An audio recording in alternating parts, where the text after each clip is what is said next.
Fun on air. We are now on the air, and because this is the new way to do things, we're going to have a little fun commentary like we used to, Bob, and then we're going to do the hard cut so that I know where to edit in the opening. So, there's a unicorn on the show today. We have a unicorn? Yeah. Isn't that a unicorn behind you? Who's the narwhal? Oh, it's a narwhal. Ooh, I have a shirt with one of those on it. I don't have a narwhal. Her name is Cupcake. That is way better. It looks like an ice cream cone. She does. She is she gender neutral narwhal is an ice cream cone, actually. Their horn is a little cone. Oh my god. And I'm a fat guy. I love cupcakes. And on that note, let's go to the opening. Oops. So I know where to cut it. And for those that are watching live, you're very confused. Okay. Hi. Welcome to the greatest show. I'm DJ. Kevin, say hi. Hello, all. Trisha, say people. hi. Hi. Bob, say hi. Hi. And our very special guest, Miss Miniver, say hi. Hi. And Cupcake. And Cupcake, the narwhal. The narwhal. Here I have, if I can figure out how to flip my screen here. That's the button. I have a shirt of unicorns, and then there's the one that's trying to fit in, and it has an ice cream cone on its head for the horn as well. That's Cupcake soulmate. That's beautiful. And I think my narwhal shirt is in the wash, so I don't think that one's in here. That's okay. Yeah, I think that you've worn it this week, so I don't think it would be available for wearing. I think I wore it too. So for those that are confused, yes, Miss Miniver is new, and she is a cosplayer that I met at Wizard World Portland. Do you do that? Do you cosplay professionally? I don't know if I'd consider it professional if I don't make a living off of it. But you do get paid for it? Yes. Okay. Yes. Well, so then that begs the question, because I'm an idiot and I'm just new getting into this whole cosplay thing.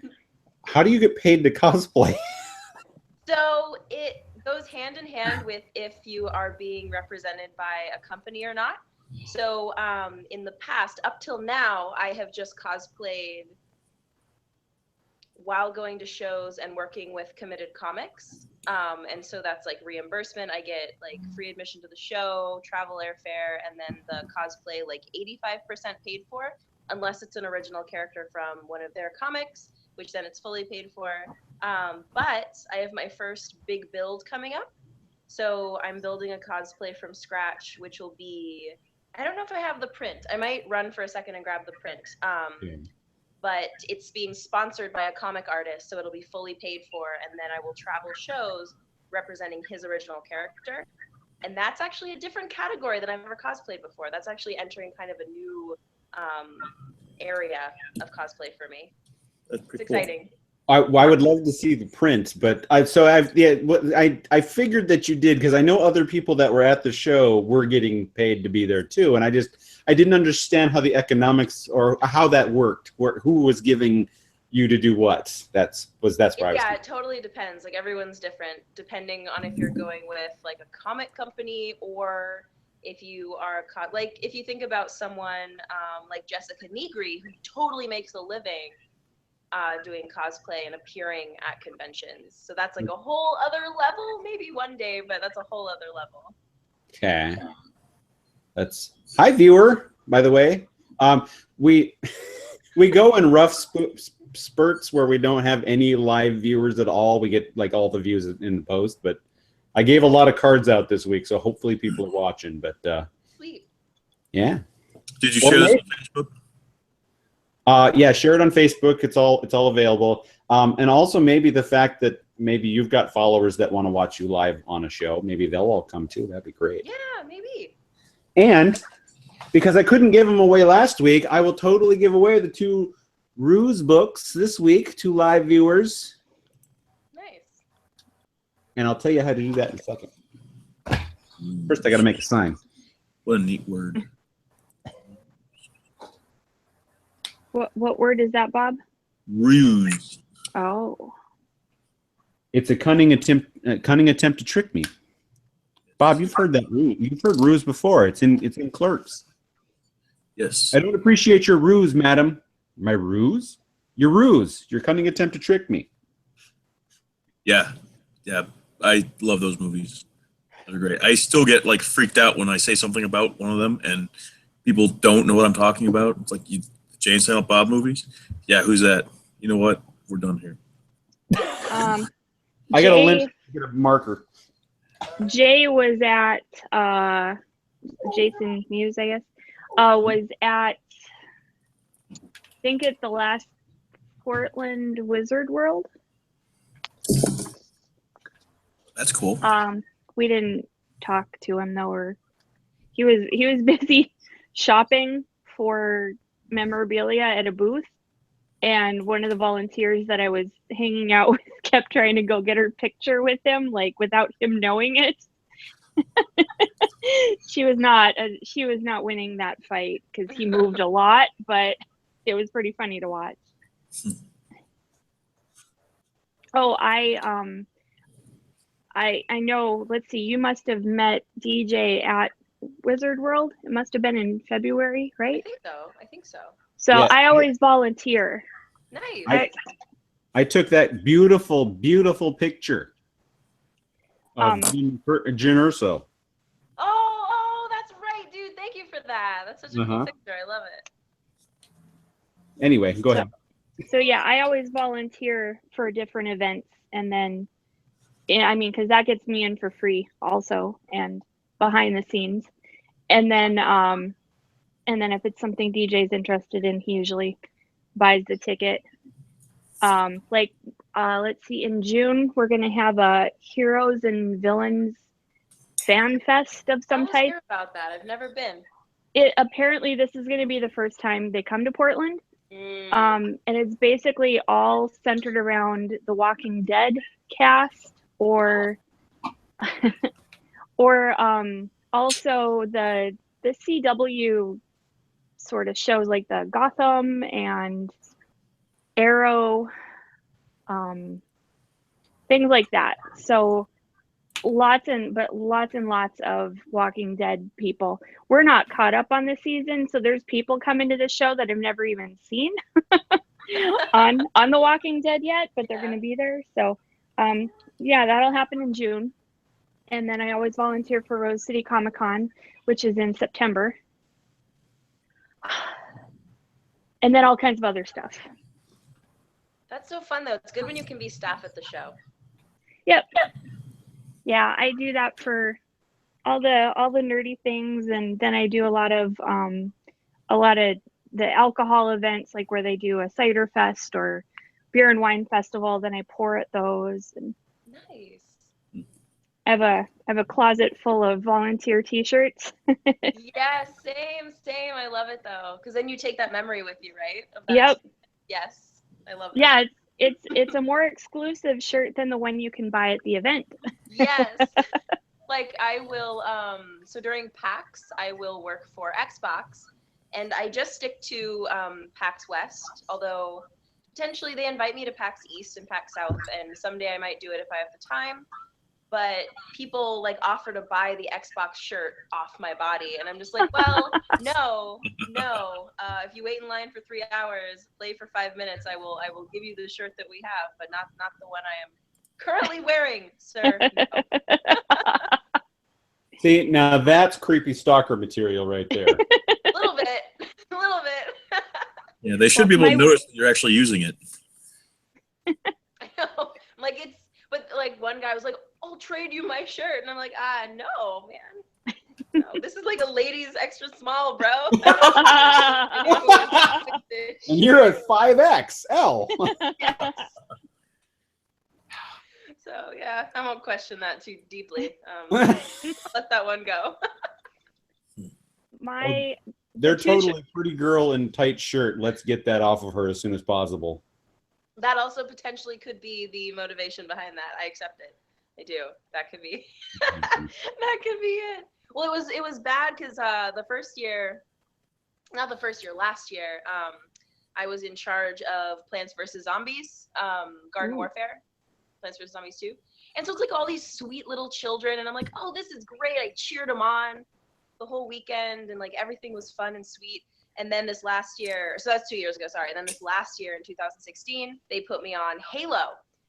I was like, how different is the experience going to be? Going from like little 10-year-old sweet-faced, cherub-faced children to Halo, and I was terrified, absolutely terrified. And it ended up being the best experience ever. That was the year that they were like, we will give you money to take your shirt off. And I was like, no. Absolutely not. Wait, how much? Yeah, right. Yeah, Got it. But no, you have to have Iron Resolve, because I had pins and I had T-shirts and I had like the special edition Xbox pins and like all this stuff, and I had to just be absolutely like, no, you have to wait in line and play, and like you can't let any puppy faces sway you whatsoever. At one of the Wizard Worlds, Millie Bobby Brown was there, and she's like 13, 14.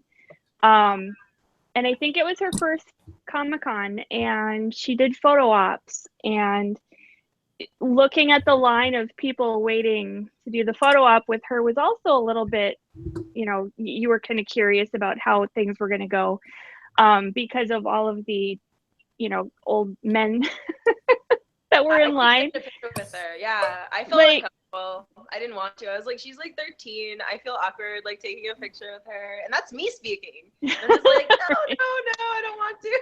But it went great. She had a ton of fun. The people had a ton of fun. I think her mom was there, and they had lots of people, representing the con to watch over the situation. Good.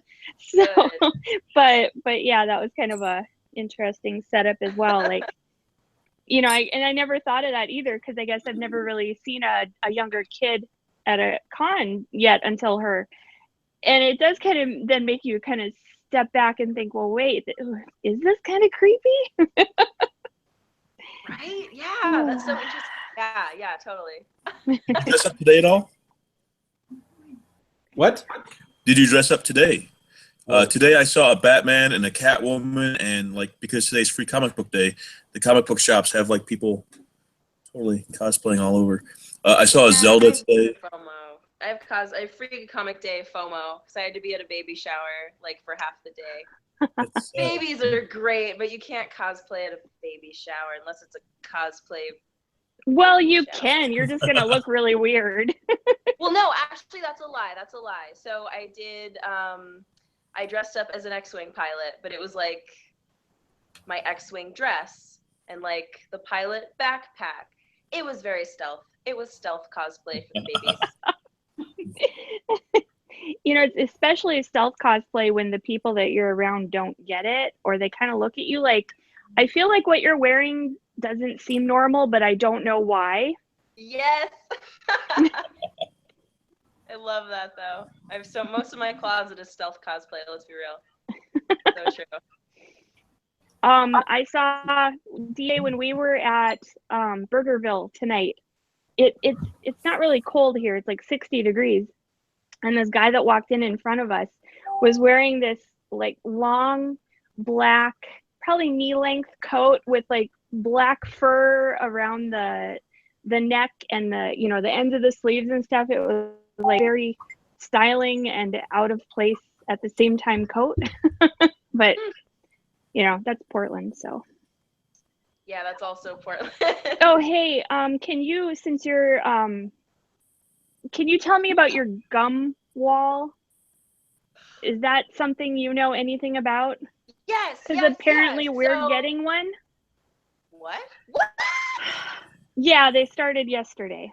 What? That's straight up copycat. What? Everyone's like, we're not gonna let them out weird us. And isn't that like a health and awareness issue or something? Like no, it is so gross. Only but anyway, gum off the wall. I don't even want to go to stick mine on there for fear of touching another piece of gum. Like I wouldn't licking even the wall then, right? I can't believe Portland is copying us. That's crazy. Okay, well, the gum wall is disgusting and awesome. It's literally a wall of about, I would say, well, okay, so let me start over. Every 10 years, they clean the gum wall. So they go up with these giant flat shovels and they just go up the wall and rip off the half a foot layer of gum. And they just cleaned it, I think, last year, I want to say. And everyone was, of course, like, traumatized. They're like, what are you doing? That's history. But they have to, because otherwise it'll deteriorate the wall and like actually eat the wall. So they restarted, but yeah, it gets to like half a foot thick. They send that back to the gum factory. Yeah, and wasn't it like thousands of pounds? Like it was pounds and pounds of gum that they scraped off there too. Well, and it spans a city block. Like so it's in Pike Place. It's in Pike Place, like behind the main buildings. And it was supposed to only stretch maybe like 40 feet, but people ran out of space, so they wanted to cover space that wasn't already gummed. So they just keep building. But I haven't been down there since they cleaned it. I saw it like maybe 2 months before they cleaned it again. But like, yeah, that's part of my childhood. Strangely enough, the gum wall. It's a staple of every Seattleite's childhood. Weird. And they just stick it to it?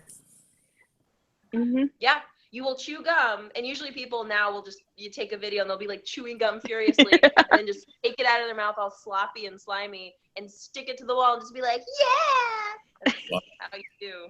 There was one girl in high school who had, inside her locker, she was taking her gum every day and just kind of smearing it, and she made this, like, it was a woman's face. Like, the hair was big red. It looked amazing. She was this artist or whatever, but it was like all gum that she kind of like smeared in there. It's pretty amazing. I'm impressed.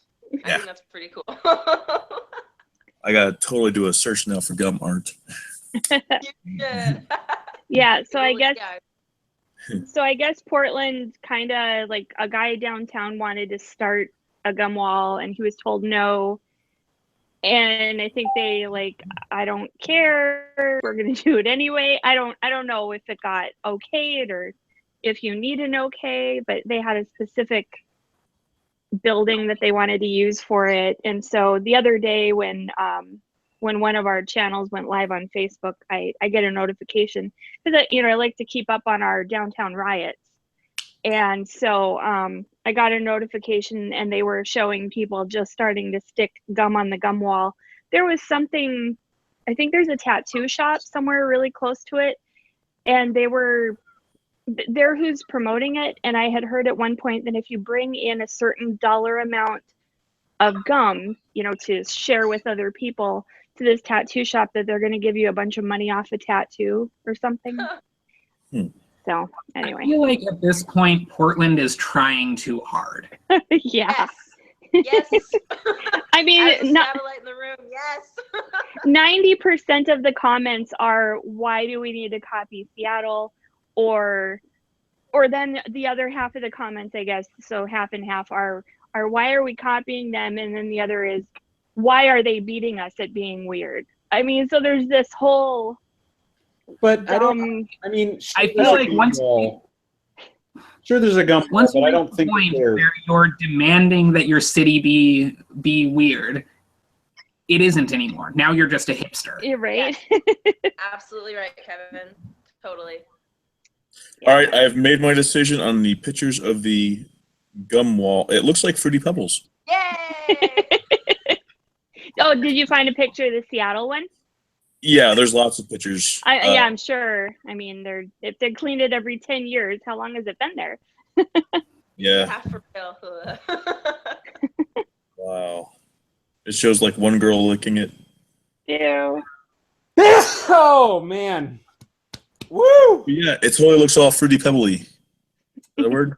Yeah, well, it is now. It is now. No. So do you collect comics at all, Miniver?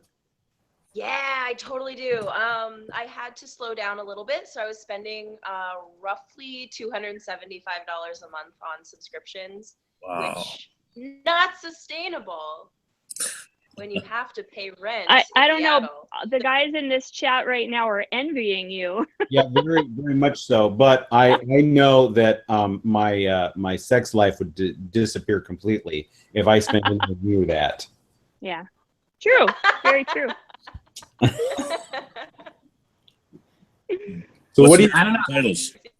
what do you collect?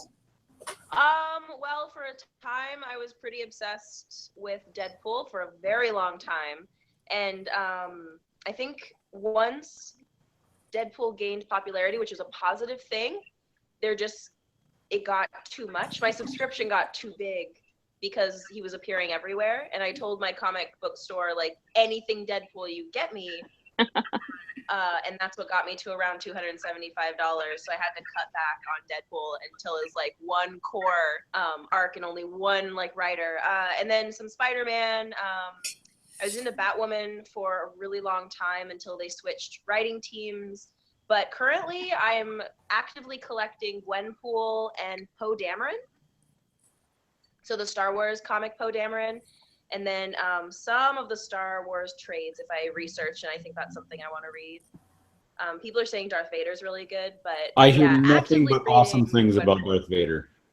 I heard Vader was bad. The comic book you. Oh, Okay, for those, Bob is the only one in this chat here older than me. So Bob will remember this if we go back far enough. But before Deadpool super saturating the market, it was Wolverine, and before Wolverine, it was Spider-Man. So Marvel has an issue. They find one character that gets a hook with somebody, and they throw him in everything. It's ridiculous. I wonder what's next. I fear. Well, maybe I'll start liking Deadpool once he becomes less popular, because I started liking Wolverine when he started dipping too. No. I tried with Wolverine. I tried with X-Men for a really long time. It's just it was overwhelming because I don't have a lot of free time. And so when I get to read comics is on my commute or on planes. And with X-Men, it was too much. It was too much to keep up with all of the different arcs and universes. And that's why I have chosen to go with the Miles Morales version of Spider-Man, because it's new. It's you can see the end, and you can really jump in anywhere because Bendis understands. Every comic is a new comic for somebody. Mm-hmm. Yes, amen to that. That's actually a really good thing to. When I start writing and Miles drawing my Morales. own, that's what I will do. Miles Morales appeared in Gwenpool, and it was awesome because it brought these two characters that I super love together. I did enjoy that crossover. It was very good. Love it. Gwenpool's like better than she has any right to be as far as like comic book quality. When I started reading it, I was like, this is actually pretty meta and pretty good. Not expected. Not expected at all. See, I have one that I follow that for some reason every time I bring it up, somebody gives me shit about it. But I really love the Harley Quinn series. Have some shit. The new. Yeah, the new 52 Harley Quinn where she has her own comic line. I have to get started reading those. I am not. My only DC that I've read is Arkham Asylum. A few Wonder Woman, and then Batwoman. And I really should give Harley a chance. I should. So is it the new 52? Like what's that? The new Harley, what does that fall under? Yeah.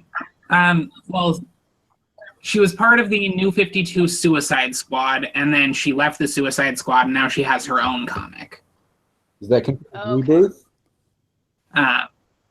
Is that considered Rebirth? What? Now? Okay. I don't see. DC's doing so many confusing things. I don't know what I don't know what universe we're in anymore.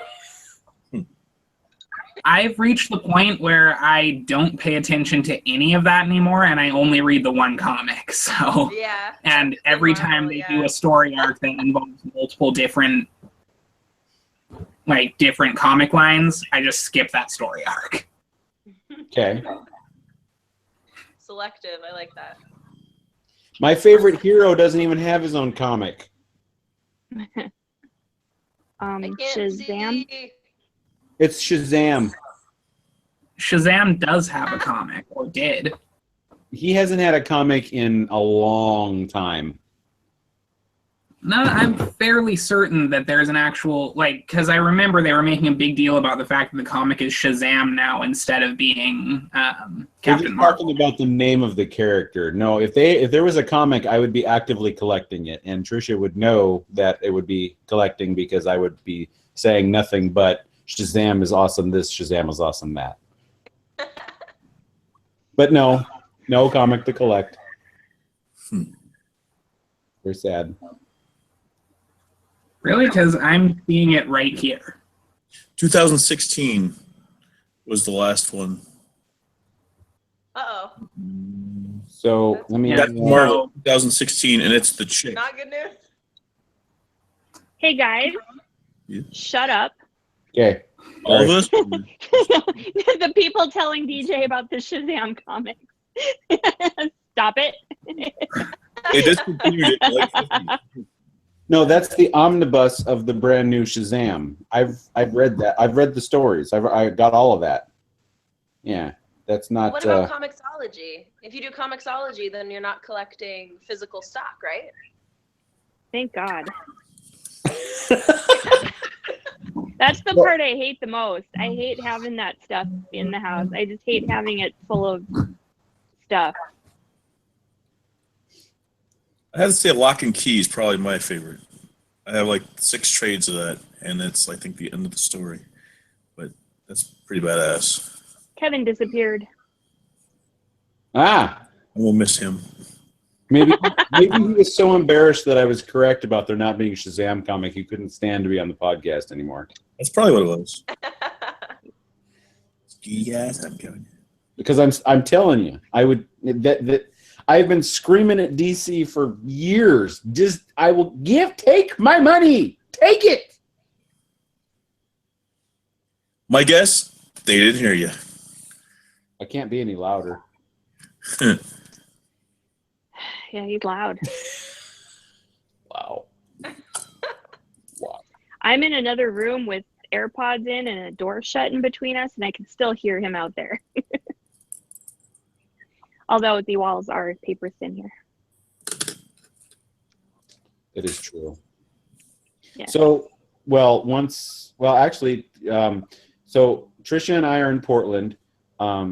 Bob is in Indiana, and now you're in Seattle. So we've got 3 different locations again. And had Metal Jesus shown up, we'd have had somebody from New Jersey too.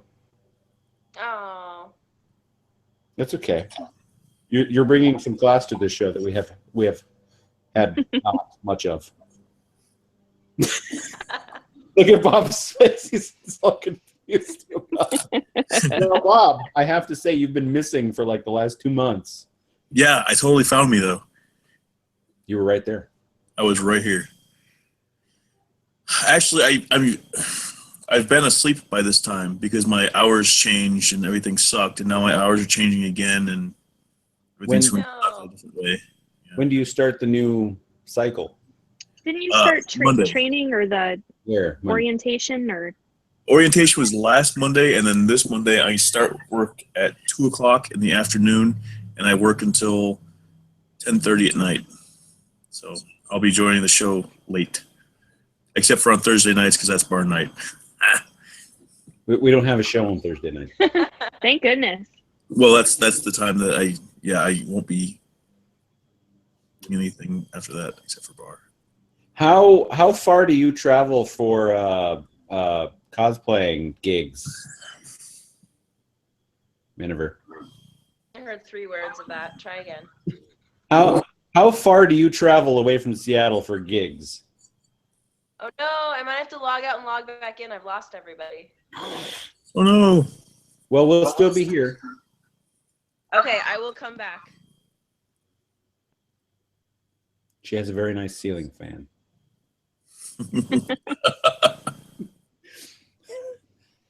So our viewer was on for a while, and then they just popped off. Didn't go into the chat or nothing.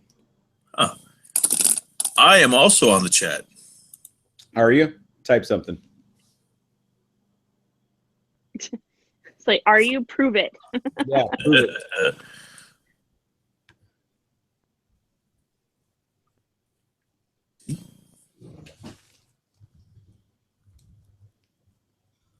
All right, so there's two of us.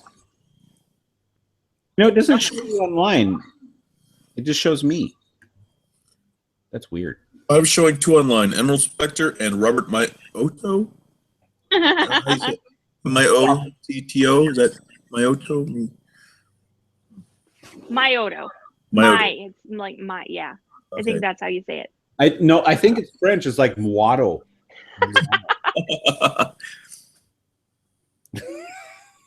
Wow. In Japanese, it'd be Miyototo. Yeah, it would be. Are we back? Yes, but you're sideways. Okay. Excellent. You're sideways. Oh no. How are you even doing that? Yeah. There we go. Magic. It's technical wizard. So the question was, how far away from home do you travel for gigs? London is gonna be the furthest coming up. Wow. Fuck yeah. Is that like the London Super Comic Convention? So it's gonna be MCM London Comic Con October. They do 2 a year. Okay. And May was just too close financially, and I researched and it just seemed like October was a smarter option. But they have a ton over there. I haven't gotten a solid answer on what the biggest show in Europe for Comic Con or comics are. So MCM London was what people mentioned the most, but that's a test show. So I'm going to go and see if it's worth exhibiting at in the future. But until then, the furthest I've traveled is Florida. So I've remained in the US. I missed the Canada show. And then there's one in Mexico we're going to try as well, I think in 2018. Wow. Do you speak other languages? So I went to, after failing 7 years of Spanish, I went to China and fell in love with Chinese, and so minored in that. So I speak a little bit of Mandarin, but I've lost it. I haven't used it enough to keep it up. But if I was like plopped in China right now, most likely it would come back to me. But yeah, Chinese, Mandarin. I wanted to learn Mandarin, but I literally have 3 people in the entire city of Portland that I physically know speak Mandarin, and I don't work with any of them anymore. No, that's sad. Yeah, it is. So I can say ni hao and mubiao. So I can say hi and because. Well, they have they have pretty good language software out there. If you try, I don't know, there's Live Mocha, which is Facebook for language learners. There's Duolingo? Mango? Yeah. Mango's pretty good. Mango Live. teaches you more cultural, conversational, contextual language. But those are the 2 I would suggest. What was the other one other than Live Mocha? That sounds delicious. Live Mocha and Mango. That sounds like lunch. Okay, because well, with the Vietnamese, obviously I have coworkers I can speak to, and I have this wonderful beauty salon. Their faces light up whenever I come in because they want to see what else I've learned. And for the first time today, You dropped us on our faces. I spoke to the chiropractor. And he's seen me several times, and he took the mail from me, and I said good morning to him. He's like, and I'm like, I'm trying. And then I told him goodbye, and he's like, oh, that's great. That's awesome. Yeah. Is it when I know people are talking about me if they don't think I understand them? So that's happened 3 times. Yeah, that's happened 3 times where someone will be either talking about me specifically or just saying things that you wouldn't say if you knew people could understand what you're saying, if that makes sense. And then when it'll be on a bus or it'll be in a store. And so when I leave or they leave, I always make sure to comment in their language, with either a farewell or I knew what you're saying. When they leave, it's always kind of a funny. And then they're like, "Oh shit!" So it's always kind of funny. I don't speak Spanish, but I understand a lot of it. I mean, I know enough words to get me in trouble. So there was one day I was drinking water out at my vehicle, and there's two Spanish speakers talking. They were talking about somebody in an inappropriate manner, and the one word I understood, I did a spit take, and they both turned. And I just like, just keep going. They've got Vietnamese in the Duolingo app, but not the Mandarin. Oh. Well, it's Vietnamese I'm looking for at the moment. I would love Mandarin, but I mean, I'm not going to learn Mandarin not to talk to anybody. There you go. It's on there. Okay, well, I had Duolingo. I guess I got to re-download it. Dun, dun, dun. Done. Language with cosplaying excellence and a guy who's barely paying attention. Where did you go, Kevin? Oh, I got a call from my sibling who's in prison, so I had to take that. That sounds kind of epic. That's an interesting conversation. Yeah, he lost $100 gambling again and was asking me for money. Oh no. What was he gambling in prison? Or did he go to Yes. what?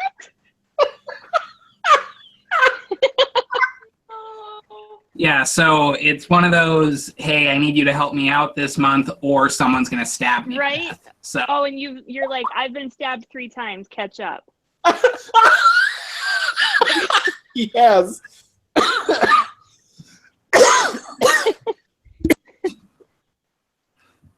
That yeah, was so last I told week's him topic. I told him I'd put some money on his books. Oh my god. Wow. Well, it sucks getting stabbed. I don't want him to have to deal with that crap. But I you would know, think he'll that, have free medical care.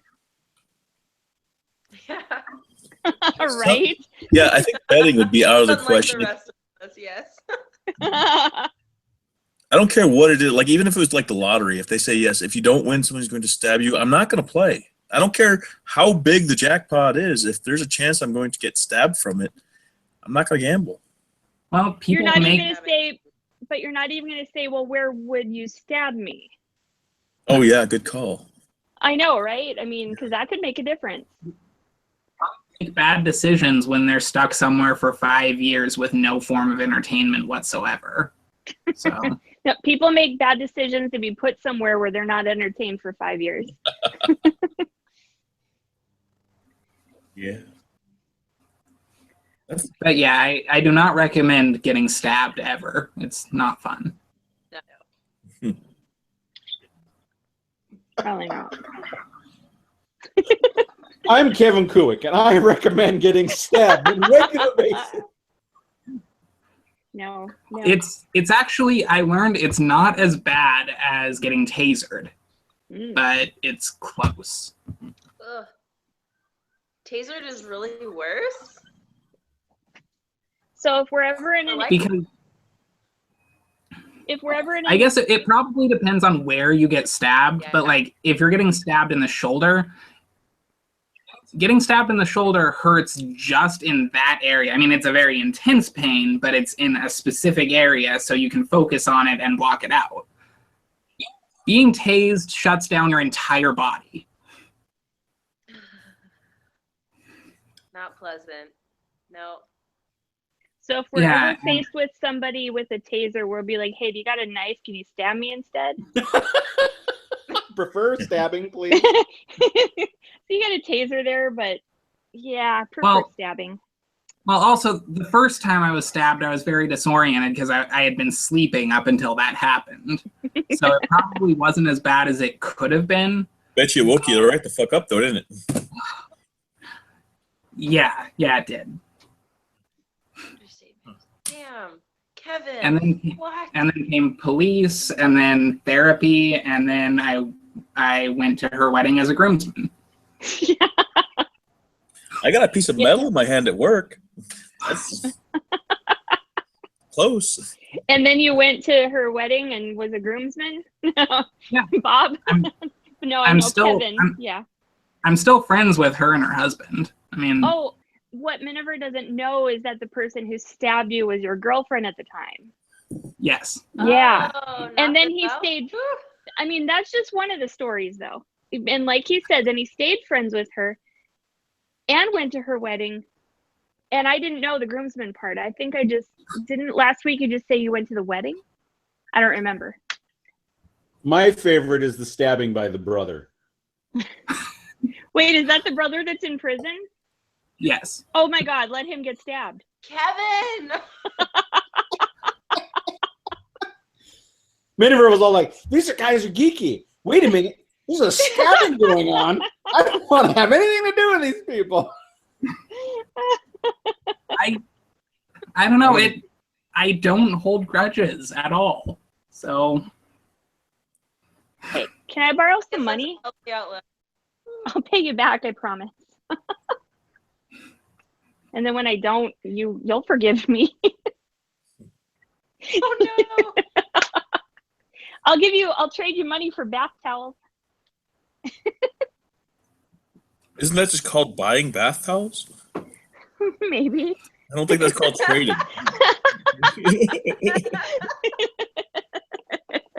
now, see, my apartment is tiny, and I only have a few towels as it is. So Kat, what are you doing? Oh, is she? Is she at the door of the Oh, bedroom? I said. Oh, okay. Oh.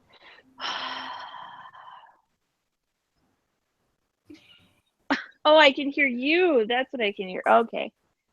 So anyway, I didn't realize DJ wasn't there. I don't notice when he's gone. What is stealth mode?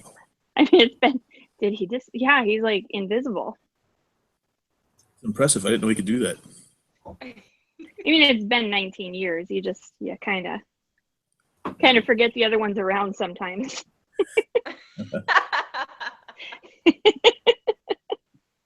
you guys have been married for more than 2/3 of the time I've been alive. We have, well, no, actually, next year we'll have been married for half of my life. Wow. Gee. Because, yeah. And here, my longest relationship was about 2 years.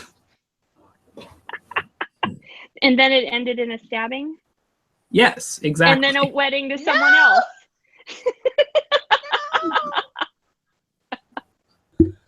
Well, I mean, to be fair, at least it wasn't the guy she was cheating on me with. All right. Which was what led to the stabbing. Oh, see, that's why she stabbed him, was because she didn't want to break up with him, or she didn't know how. So she thought stabbing him was going to be the answer. It always hurts getting broken up. Logic, I guess. She was very emotionally unstable at the time. Yeah, maybe a little. Yeah. She got better. Hey, all I hear is she's someone else's problem now. Hey, you've lived to tell this tale online several times now. I switched drinks. Wait. Mm-hmm. Yes, more drinks. But wait, Trisha, so were you guys like high school sweethearts? What's that story? If it's going to be half your life. No, I dated his best friend in high school. Oh, hey. So the short version of this story is that she dated my best friend in high school. I was with the person that I married first. Have since divorced that terrible, awful, awful woman. Maybe you've met her. She's got red skin, goatee, horns, a tail, carries a pitchfork everywhere. Oh, yes, on several occasions, in fact. Yeah. So we've brunched. So yeah, then I upgraded to the better wife there, and the first one legally lasted 3 years, really only lasted a year, and this one will be 20 next year. That's amazing. That's amazing. Yep. And oh, hey, speaking of, diamonds are on sale at K Jewelers for 30% off until the 14th. Well, I mean, that just comes up in natural conversation. I know. That was smooth. That was smooth, Trisha. You just all you need to do is like look through my my search history here. Like, see, we're not kidding.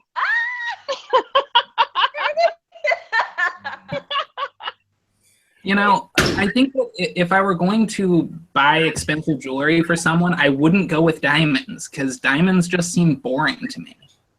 Well, see, that's why this one was chocolate. Yes. The colored diamonds are good. And because of my infatuation with the color green, I am constantly trying to get her to get emeralds. And I also found some really super cool rings with like yellow stones in them and purple and pink and stuff like that. So I was so lucky. There's some purple ones. Those are purple. Diamonds. She just wants ice cream. Yeah, I like it. That's why you have an ice cream freezer. I know, right? Yeah, no. See, diamonds. I like diamonds. First of all, I like diamonds because I like diamonds. And second of all, I have the excuse of it's the April birthstone. And that's when I'm born. When's your birthday? April 23rd. I'm April 30th. No way. Yeah. Cool. So We're you both just, Tauruses. Yes, Tauruses. So yeah, so this it's hard to see, but this was the 10-year upgrade. Love it. So now we just gotta get a 20. I'll take a portrait mode picture of it and post it on Instagram because I'm awesome. Do it. Yes. No, take a picture of the next one. Oh, okay. I'll do that. Oh, slide. Nice. Wasn't that Again, was just Trisha, so smooth. just So right in smooth. there. So smooth. Yep. It's true. Just got to start leaving my iPad open on the table to the K Jeweler site. Subtle. I like it. Yeah. I understand that I am currently the sugar daddy. That's fine. It's all good. Embrace Hey, you've that got- life. What? Well, you were a better sugar daddy when we moved out here. Now you're kind of a fake sugar. You're kind of like a You're super like a low, Splenda sir. daddy. You're a Yeah. Splenda I'm an daddy. aspartame daddy. I'm probably close to 50% sugar right now. No, physically though. Yeah, physically. Yeah. Fat guy. Yeah, we actually have an ice cream freezer. So play. I'm working on my first one that I'm going to do at Rose City Comic Con in What? September. That's exciting. Yes. There's I'm nothing going to around be here. Steampunk Green Lantern. And I have done so much cosplay. Dude, seriously? That's awesome. Yeah, I think the last convention I went to was the end of last year because there haven't been any nearby since then. Mm-hmm. What did I go as? Wait, Kevin, where are you at? Where are you again? In the United States? Eugene, Oregon. Yeah, he's in Eugene. Oh, okay, but still the West Coast. Gotcha. Okay. Yeah, so second biggest city in Oregon. Yeah. As an Inquisitor. Nice. Yeah, and Nice. the one before that, I did a dread punk version of Jack the Ripper. Very cool. That's awesome. So I- with the Inquisitor, were you something based on one of the characters, or did you make an original? For the Inquisitor, it was just a generic Imperial Inquisitor from 40K. Still, that's so awesome. So You're recognizable, so that's very cool. my original idea was to be Groot, but I want sheetrocking stilts so that I can get a couple of feet off the ground to actually be Groot.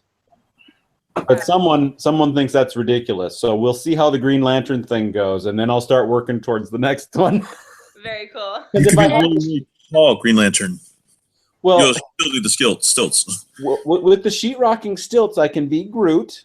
I can also be the Grim Reaper, which I just throw a big robe on, and I'm wicked tall. Yeah. I'm trying to figure out other really. I mean, I could be Chewbacca. See, I'm trying to get her to come around because I can just be a bunch of tall characters then. Now, But, like, when what's you go Sherlock? as Green, Stilts. They're tiny little stilts that are easier to stand on than like actual stilts, and you don't need to have handholds on them. Gotcha. Okay. Yeah. Yeah, because you wear them when you sheet rock ceilings and stuff. Yeah. So you don't have to climb up and down a ladder. Gotcha. So functional name, yes, makes sense. Okay, Yes. I was super curious. Sheet rock stilts. Don't know what this made So of. Don't know. DJ, when you go as Green Lantern, is that going to be the Golden Age weakness being wood Green Lantern, or the newer weakness is yellow Green Lantern? It's going to be steampunk, so I guess I'm going to be weak to steam. Okay, and which convention is this? I want to make sure that I have a costume that incorporates steam. You want to be my weak?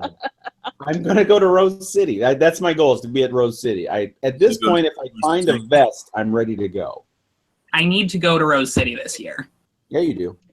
Yes. The closest thing we are here to anything where you can cosplay is that we dress up all medievally and we go out into a large field and beat the shit out of each other with foam weapons. Yes, that's awesome. Wait, are you part of the Society of Creative Anachronism? Nope. It's called Ambarge is the one that we are. I don't even know if they have that around here. They've got to have it there. I mean, we have it here in Eugene. I'm a member here. Yay, that's awesome. Hey, what's it called? Let me write this down. Society for Creative. SCA. Yeah, Society for Creative Anachronisms. Yes. So the first time I ever discovered them, I was walking through the woods, and I came upon a clearing, and I was like, "Oh, what a pretty clearing! What a pretty clearing!" And then all of a sudden, there was like the thundering of hooves, and two dudes like were jousting, and one was ripped off his horse, and I screamed, and I was just like, "What the fuck?" I traveled through time. I do have to say that's a lot better than coming into a clearing and seeing a bunch of hicks playing a banjo, and then all of a sudden them all looking at you like, Yeah, and you just have to go back into the woods. No time for that. No. I'd much rather have the jousting. Yeah. Yes. Yeah. See, we have both here we have the SCA and like a different version of it, which is pirates. Oh, yeah. I know a bunch of people in the pirate community, I think, in Portland anyway. So that's awesome. Man, there has to be at least 20 different LARPing groups. And they have wars and stuff. It's fantastic. That's cool. Yeah, that's the closest thing we have to that around here. I mean, I guess they do have Comic-Cons, but they're like not like close. I think, and they have a small one like 3 hours from here. I don't remember. I'm pretty sure Indianapolis would have one. I think that's the one I'm talking about. Yeah. They totally do. Yeah. How is Chicago nowhere near? I think Chicago was kind of the closest that Wizard World would have come to you. Yeah, it's also like 3 hours away. Everything's 3 hours from me. I don't know how that works. Oh. The two Renaissance festivals we go to, one's in Ohio and one's in, I don't remember, both 3 hours away. I don't know if everything's 3 hours away from you, Bob, why don't you shoot over here for a 3 hour drive, hang out with us for a while, and then shoot back? That'd be awesome if that way. Logic. I'm losing everyone. I have to log out again. I'll be back.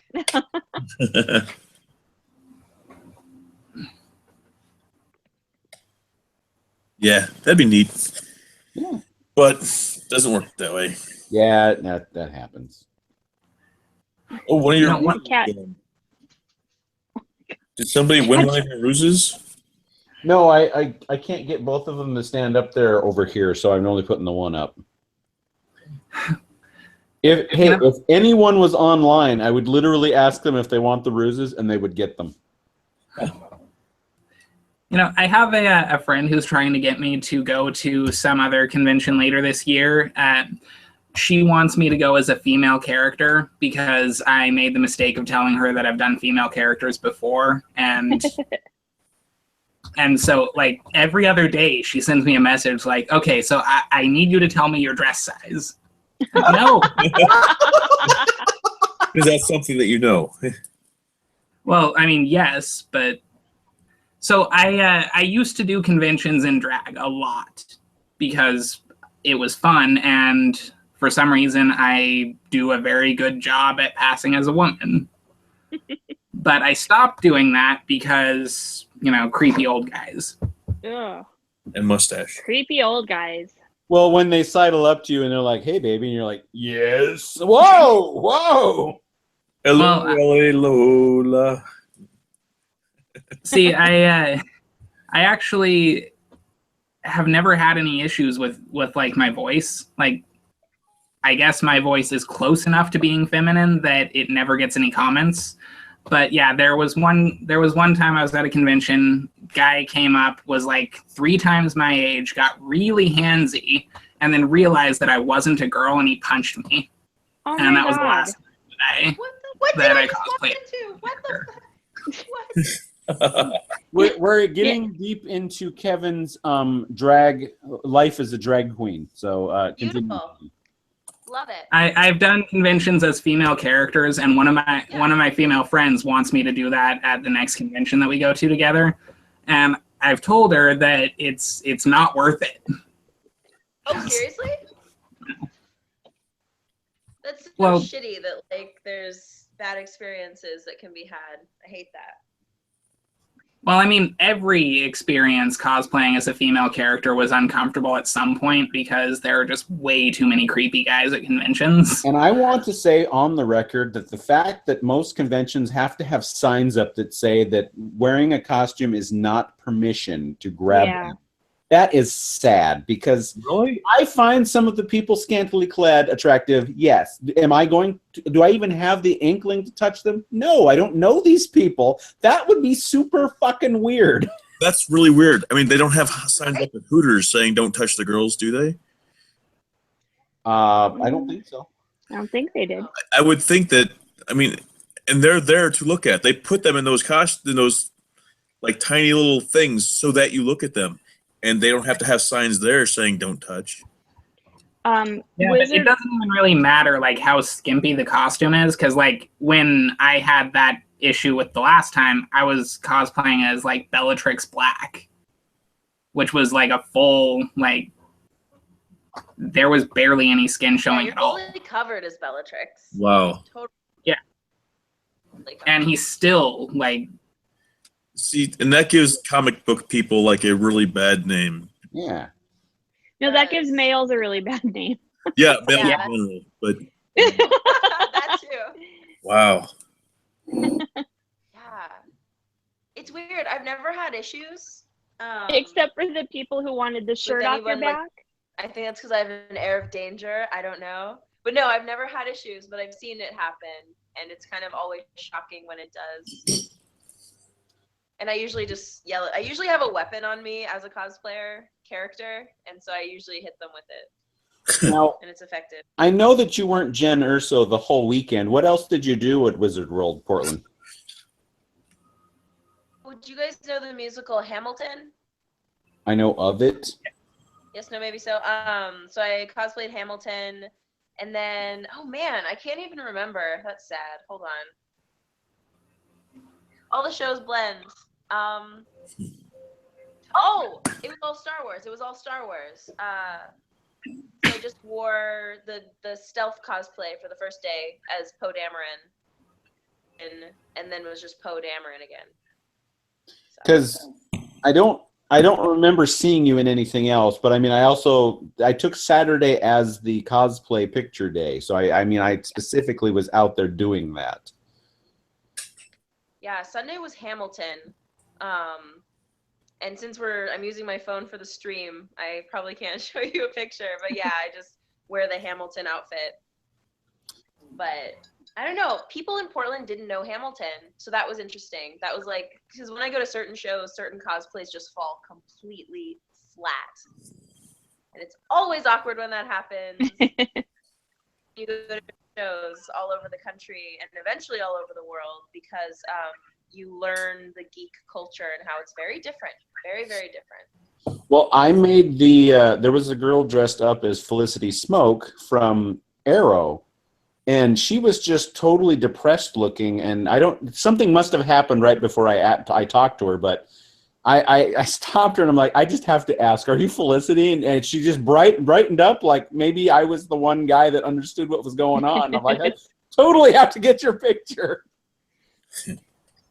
So before we moved here in North Dakota, when I would wear a sweatshirt with Pusheen the cat on it, people in North Dakota didn't even know who Pusheen was. Sad. So yeah, I get the Sad. whole falling flat. It's Sad. Yeah, when I went as Jack the Ripper to a convention a while back, I eventually started telling people that I was dressed as Alucard from Hellsing because that was what literally everyone guessed. Yeah. I was like, okay, I guess that's what it is so now. I accidentally.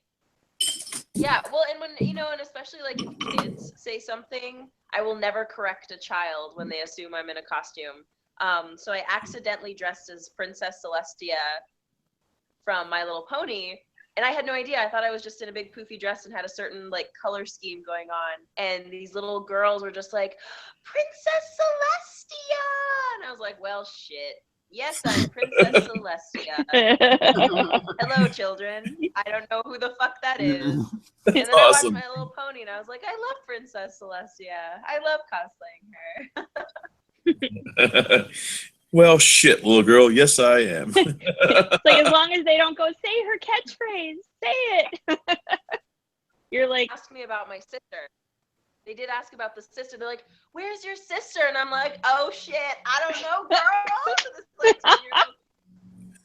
like that. Wow. And like the dad said something about the moon, and I was like, "Yes, she's in the moon." And the girls were like, "Oh!" And I was like, "Yes." I don't know. Let me Google her. Right. I had my phone. I was like, no, but then I actually binge watched My Little Pony when I got back that night and like loved it, legitimately loved it. And I was like, okay, now I know all the things. Ready to do this. It was great. As soon as I heard that My Little Pony Friendship is Magic was big with dudes, and the whole brony culture, I was really weirded out, and I kind of backed off. Dude, I got my hand kissed by so many dudes. Like it was little tiny girls, and it was like middle-aged men who were really excited about the Princess Celestia cosplay. And I had so many people bow to me, which I'm not gonna turn that away. And then so many people come over and like kiss my hand, and I was just like, okay, I'm gonna put some Purell on my hand. When I've it was worn definitely a cosplay interaction. When I've worn Doctor Who shirts, some people will get way deep into phrases or something that's on Doctor Who that I just don't pay attention to or don't remember, and they'll like come up to me and they'll say things, and I just have to kind of like smile and nod a little bit and like Bob, is there things floating in the air around you, or are you being haunted? I was gonna ask, is there like smoke? Oh no, I just totally found like a incense stick I dropped the other day. I dropped a whole bunch of them and I picked them all up, except for apparently that one that was hiding under my foot. So I just lit it and stuck it in my beer bottle. Okay. Okay, so don't be alarmed. Bob is not on fire. This time. Wow. Or being haunted. Oh, I'm always haunted. Speaking of Bob being on fire, here's a good time to revisit an old Navy story. Oh, God. Bob and I decided one night, because we were bored, to make napalm. We siphoned the gas out of my Trans Am, and we got styrofoam cups, and we mixed it up, and we were burning it in the backyard of the place we were living. And Bob was tired of watching it burn, so he decided to try stomping it out, and then we watched his shoe burn completely gone, because, of course, Bob, after stomping it and taking his shoe off, going, yeah, that's not going to work. I lost my shoe. We lost a shoe. We lost a gas can that night. We lost all kinds of shit that night. In an area where you're not supposed to have fires. Hearing you say that, I have a question. Okay. I have a question. So I am planning to do like a live explosion and film it with a line of cosplayers walking away from it. And In I slow have the motion? location, I just don't have the bomb. Yeah, in slow motion, obviously. Oh, Yeah. obviously. I don't have the bomb. I just don't know how to do it. I don't. When you plan on doing this? So, I created a firework one year. I called it the jar because I originally put it in a glass jar. My parents thought that was a terrible idea, so I had to switch it to a plastic bottle. But I just want to, for the record, your wife thinks that's also a terrible idea. What I did was I had this huge pack of firecrackers. I mean, it was just gigantic. And then I had some other fireworks. And basically, I emptied every firecracker of the gunpowder and kind of mixed in other fireworks in there too. Now, when I lit the thing, I turned around to run because I wanted to watch it too. The thing went off almost instantly, so I narrowly made it away from the I was told it was a beautiful explosion. So if you can get a hold of gunpowder, maybe you can have a controlled situation where, I mean, it's just don't go like a barrel, but I mean, maybe a fish bowl sized and have a place it can explode out of.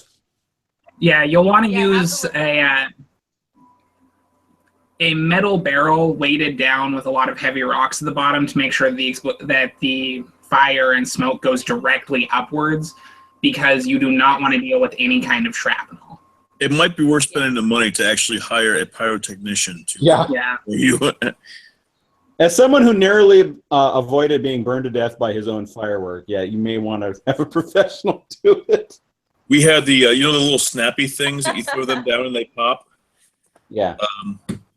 We were unwrapping those and like putting them onto a paper plate because I filled up a cellophane thing for my cigarettes, and it makes a bigger explosion when you put more of those little rocks together. So we were like emptying out box after box after box onto this paper plate, and while we were sliding it into a Ziploc bag, like sliding down the thing all together, set them off, and they exploded in the kitchen.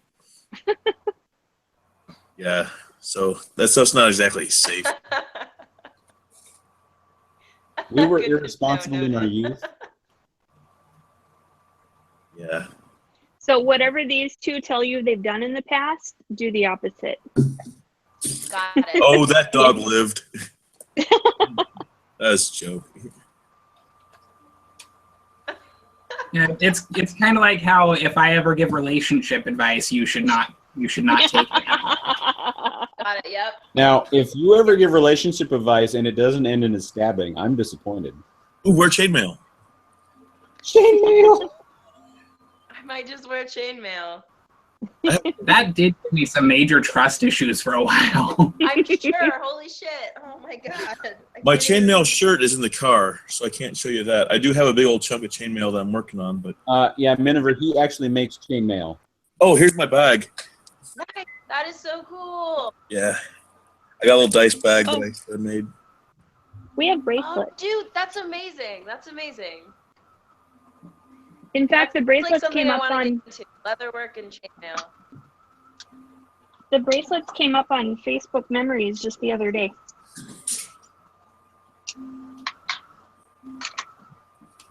Rawr. This is some very heavy 6-in-1. Rawr. Whoa! Yeah, that's some very heavy stuff. Wow. And this isn't even enough to get around my gut, What? but it's like crazy heavy. I bet. And Trisha has our chainmail bracelets that he made. Mm-hmm. The green part is plastic, so it stretches. Rubber. Rubber, sorry. Oh, smart. So smart. he did a flat one, and then this one's kind of a round kind of design. Yeah. Actually, these are heavier rings. I bought this at a show because it was pink. Pretty. Oh. Yeah. I have a box somewhere. That is so cool. So heavy, but so cool. Yeah. So Bob made the two green ones that we have. I'm working on a belt. The belt is stainless steel ones. Nice. But Wow. yeah, and a Hulk bag. I'm also working How long on do a Hulk those bag. take? Huh? How long does it take? Yeah. For the damn, bracelets, that's so cool. about 45 minutes to an hour for the bracelets. Yeah, I was working on a Hulk bag. The bags take significantly longer, but it Yeah. feels like a snake. Yeah, That is so cool. they got some pretty badass pictures that they had on the site that I go through is it's called like the Ring Lords or something, and they've got Ring Lords? everything. Okay, I'll write that down. Yeah, it's everything from let me think here. Aluminum down to gold. I mean, it's like whatever you want. Rubber, silver, platinum. Oh, cool. I really want to get into that. That is so nice. It's pretty fun. I had some of their business cards here somewhere. There's I a have shit Amp ton Guard. in Seattle. It's just like selecting the right one because there's tons up here. It's just like They have- who you want to work with. Oh. TheRinglord.com. TheRinglord.com. That's easy to remember. Sweet. I'll look that up. But on that site, they have an inspiration area where it shows some of the stuff that people made. Wow. I mean, I like making stuff, but I look at some of the things that other people do, and it's like, man, I wish I had talent. Yeah, right? Yeah. As a cosplayer, that's like my everyday. I'm just like, oh, I feel pretty good about this. And then see the same thing from someone else. I'm like, I feel like shit. They look fantastic. Right? You got to walk around Walmart for a while to feel better about yourself. There's no Walmart in Seattle, and there's no Walmart even remotely close to here. How funny is that? That's crazy. There is one Walmart Yeah. that I know of in Portland, but it's attached to shopping. Well, it's Nuh-uh. attached. It's off of 82nd Avenue here, and I don't like going to it because of the Walmart people you see online all the time. It's like that times 12 here in Portland. I'm like, No. Oh, those poor people. Also, I see ISIS, and I'm completely distracted. this I was is screwing around with the rings. princess. Ooh, Those are the scales. dragon scales. Yeah, I Oh, was screwing dude, with them. yes. That is so Yeah. cool. So when we get another guinea pig, I want Bob to make a scale armor for him. Oh, You have guinea pig? Not we anymore. had. I dropped piggy my eyes. died. What? My Wait. piggy died in December. No, I've had guinea pigs more years of my life than not, if that makes sense. I love guinea pigs. Me too. We'll They're the perfect animal. They're just like fat, and that's it. I want to get more, and she's all disappointed. But I mean, we have a thing we're gonna do, and then we'll get guinea pig again. It's very hard to see. It's just a little black blob. So our guinea pig was black, Oh, piggy pie. and he was all like burrito wrapped in a towel. That was one of the last pictures of him because I had to force feed him food and medication and stuff through syringes. And so I would burrito wrap him to get all of his little paws tied down, and then I would put my feet up in front of me like on the end table, and lay him against my legs, and then I could feed him. But God, I love guinea pigs. me too. So DJ always shows me guinea pig videos. I love that it's like chainmail and guinea pigs. I love this. I love chainmail and guinea pig. Did you see that chainmail for guinea pigs? There's a better picture of my piggy. It went on eBay for like $1,500. He's wearing my volunteer badge for the Retro Gaming Expo. Oh my god. See, I got lots of pictures of a dog too. So It might be interesting to note that we only own black animals. Good, because they're the ones least likely to get adopted, so that's good. Which is why we Yep. do it. There's a piggy in his bag of hay. Oh my god. Little He had a little Hammy. bit of white on his chin. Oh, There you go. Let's see, what's this? Oh, hey, That's- this picture here.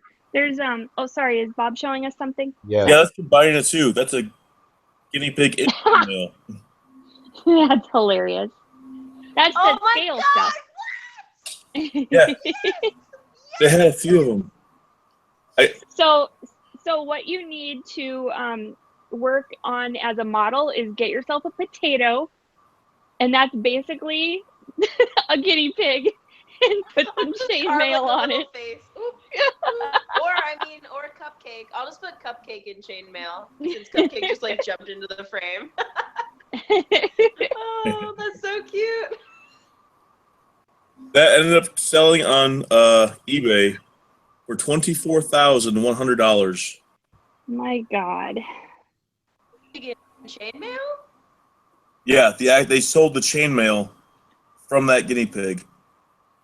Yeah, and somebody bought $24,000. It was a crazy thing. The price just kept going up, and people were like watching it, like, "Oh my gosh, they're still bidding on it." That's ridiculous. What a world. Huh. Yeah. But these are the same types of people. Oh, sorry, go ahead. Oh, there's our black Pomeranian. Again, it's just a blob of black fur in the shape of an animal. Is it a little pom-pom? He's a little pom. He's also no longer with us. Oh. So then we also had we had another black cat, looks identical to Isis. Her name was Zimisi. Yep. Like the vampire clan. Nice. Nicely done. And then that's the last one. We had a black and white tuxedo cat, which was the brother to Zimisi, and that's Lennon. Lennon with Bonsai the guinea pig. Oh my god. Wait, do you just have Isis now? Yeah. Everybody else is dead. I didn't realize that Bonsai died. Oh, yeah, in December. So Yeah. So when we got married and we moved into our house in North Dakota, we got Lennon, and he drove us both up the wall. So we got Zimisi so that they could distract each other. He was a 2-month-old kitten.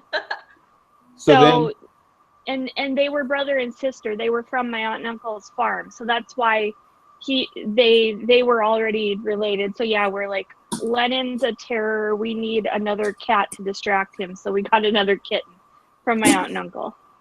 And then a little while after, we got the black Pomeranian because he'd been shuffled from family to family, and we found out later that he'd probably been abused. So he spent the rest of his time with us. Yeah. And then when Zimisi died, because she went first. She was 13. Yeah, then Trisha got the guinea pig. And then like a when month Lennon later. died, someone showed up in the backyard, and that's who's currently sitting on my chest right now. Oh, it looked like you were pointing at Kevin because I couldn't even see the cat there. Oh, yeah, the black shirt. Yeah, her ear is right there. That's her ear. Yeah. Oh. Yeah, Lennon was 15, and the day after he died, Isis showed up in our backyard as a stray. And but we still had Bonsai and Holden at the time, so the dog and the guinea pig. And then when we moved out here, we left Holden because he was 14, and we knew he wouldn't make the trip. We knew he wouldn't survive out here. So plus he forgot who we were because he had dementia. And so he ended up living another 5 months with a beagle named Flash. And then Bonsai got a lump, like one of his, I think they said one of his lymph nodes or something was swollen in his neck. And he had this big lump, and we couldn't get him to a vet. And I didn't realize that vets didn't treat guinea pigs. They're like, you need an exotic pet veterinarian. It's a guinea like- pig, not a crocodile. I know, that's like how I felt too. I'm like, but you know, like they seem like a fairly common pet. You know, to me, they're not exotic for that reason. Yeah. But anyways, we ended up in an emergency vet one night, and they put him on medication and pain medication and that syringe food and stuff. And we had an appointment with an exotic pet vet, I don't know, like a Tuesday morning, and he died Monday night. Oh. So while I was holding him.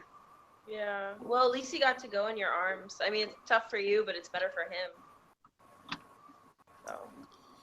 Yep. Yeah, and now they have the cat that magically makes people allergic to other cats. The cat you What? share your sandwiches with, you're still allergic?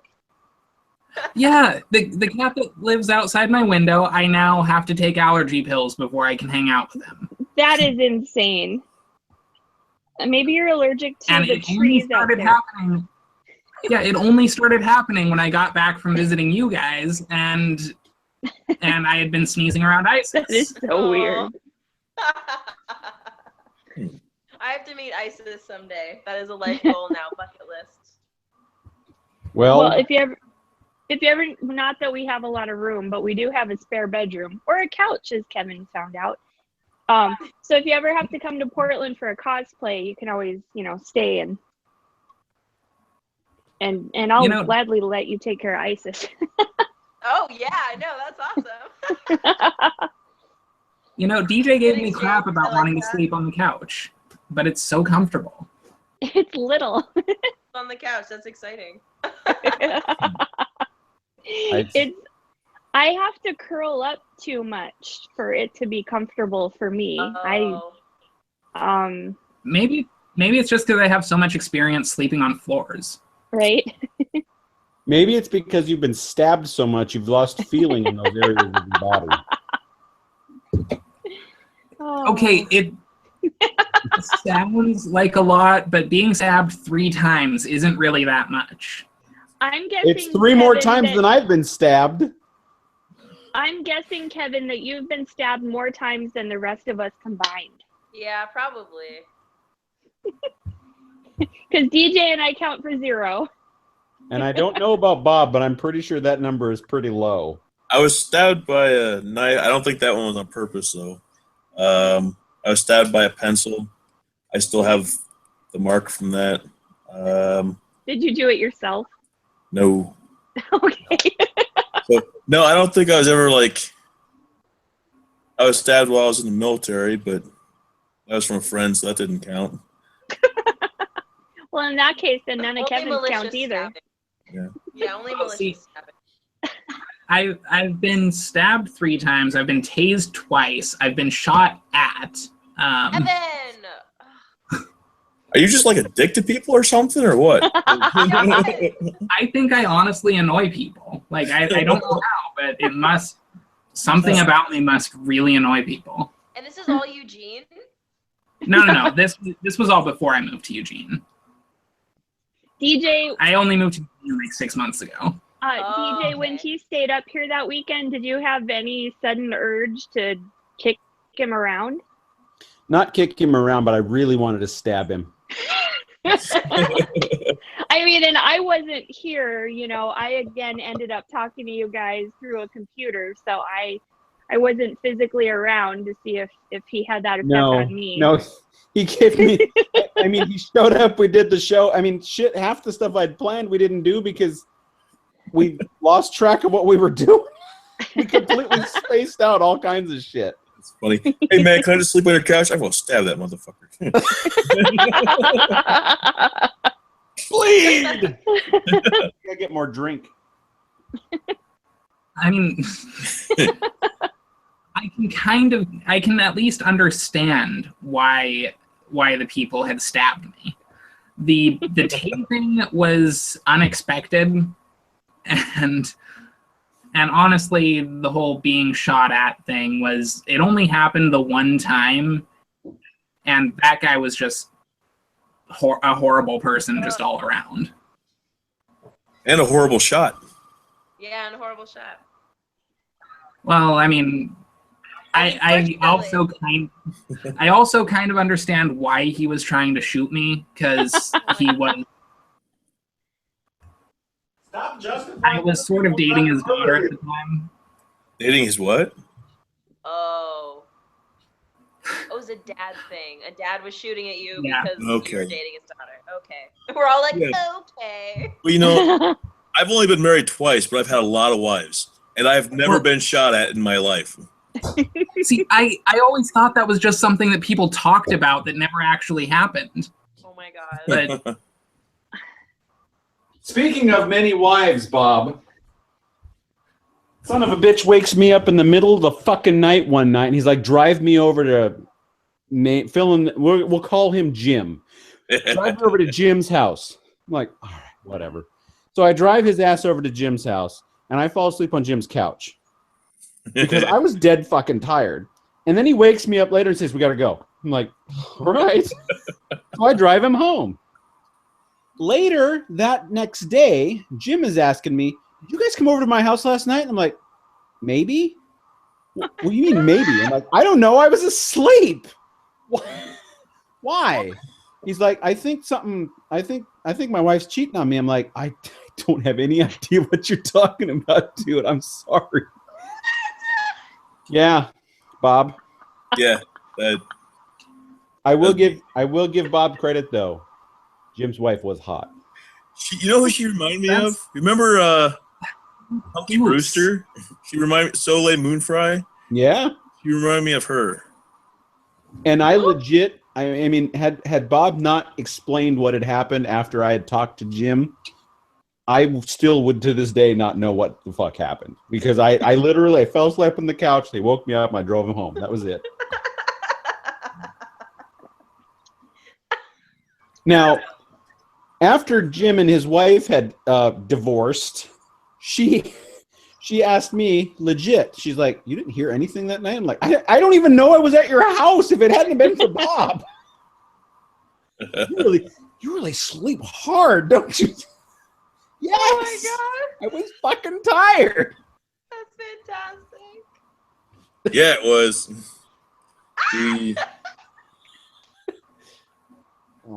But of course, this is so.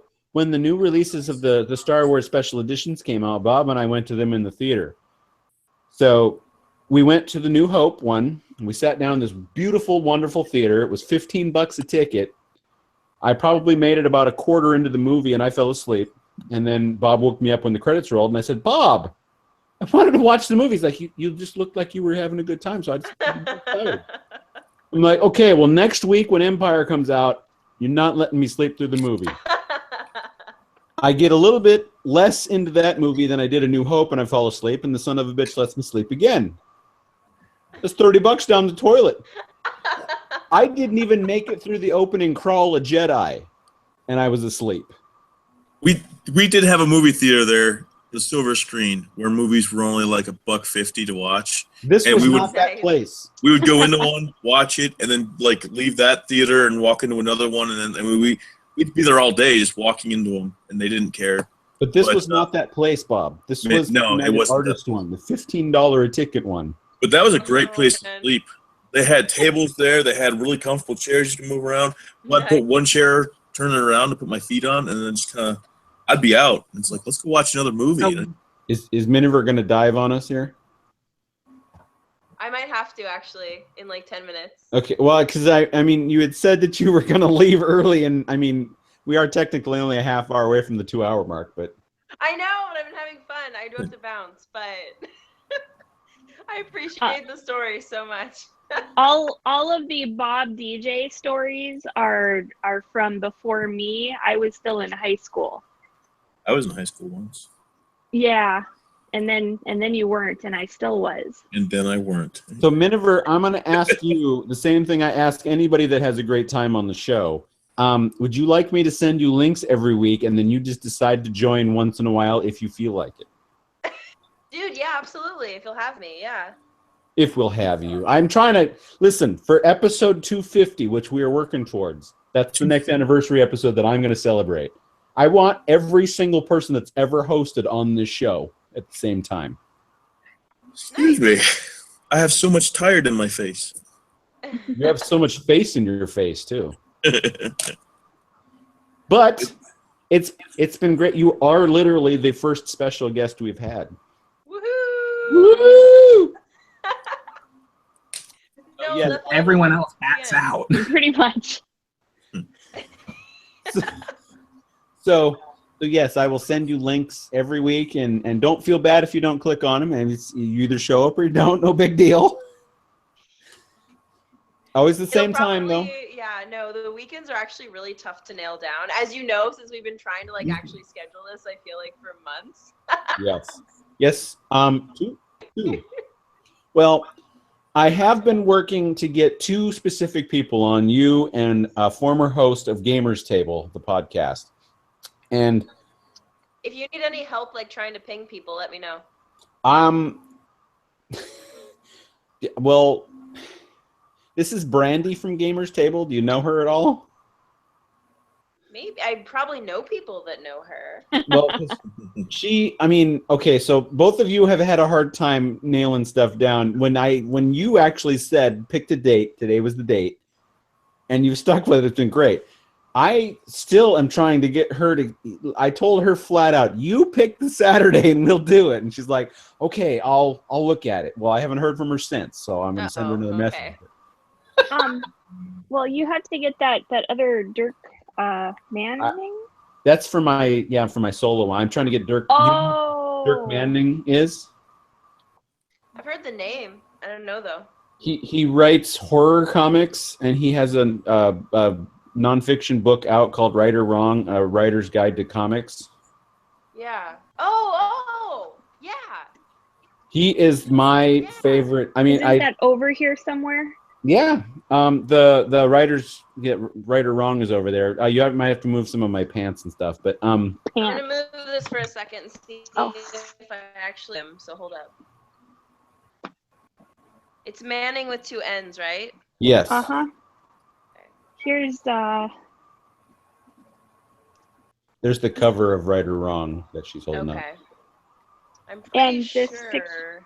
Oh yeah, his this picture on the here back. is always his. Nice. That's I mean, cool.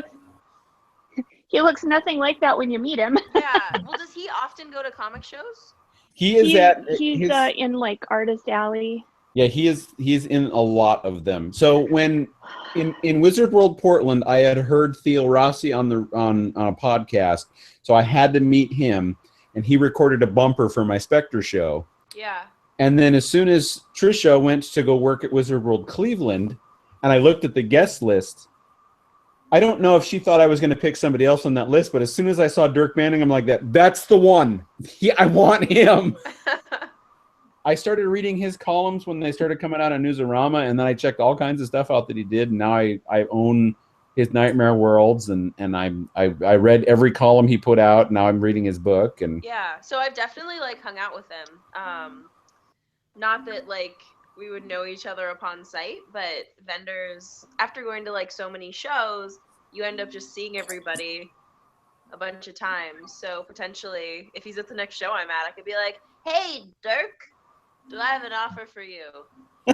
Yeah. Well, and he'll like, I mean, he met me in person, but I FaceTime called DJ, and he talked to DJ through FaceTime, and then nice. And he said he would be more than happy. He recorded a bumper. Yeah, he recorded a bumper, and he said he would be more than happy to show up in the podcast. Now, every time I've emailed him, it's been over a comic weekend, so I know he's at a show.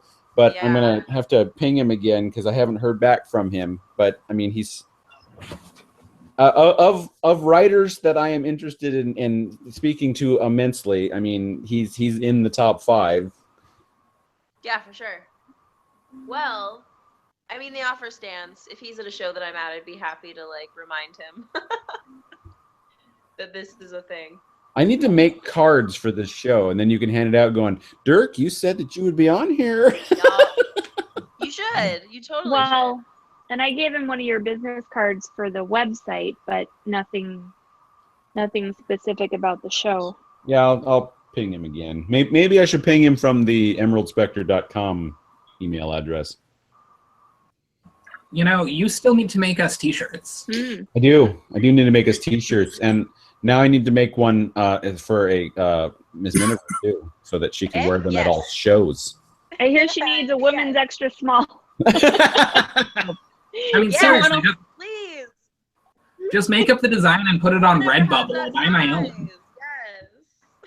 I'll work on it, Kevin. Jeez. I use Zazzle to do a lot of my printing, and I go through Vistaprint. Vistaprint has been like my savior for so many things.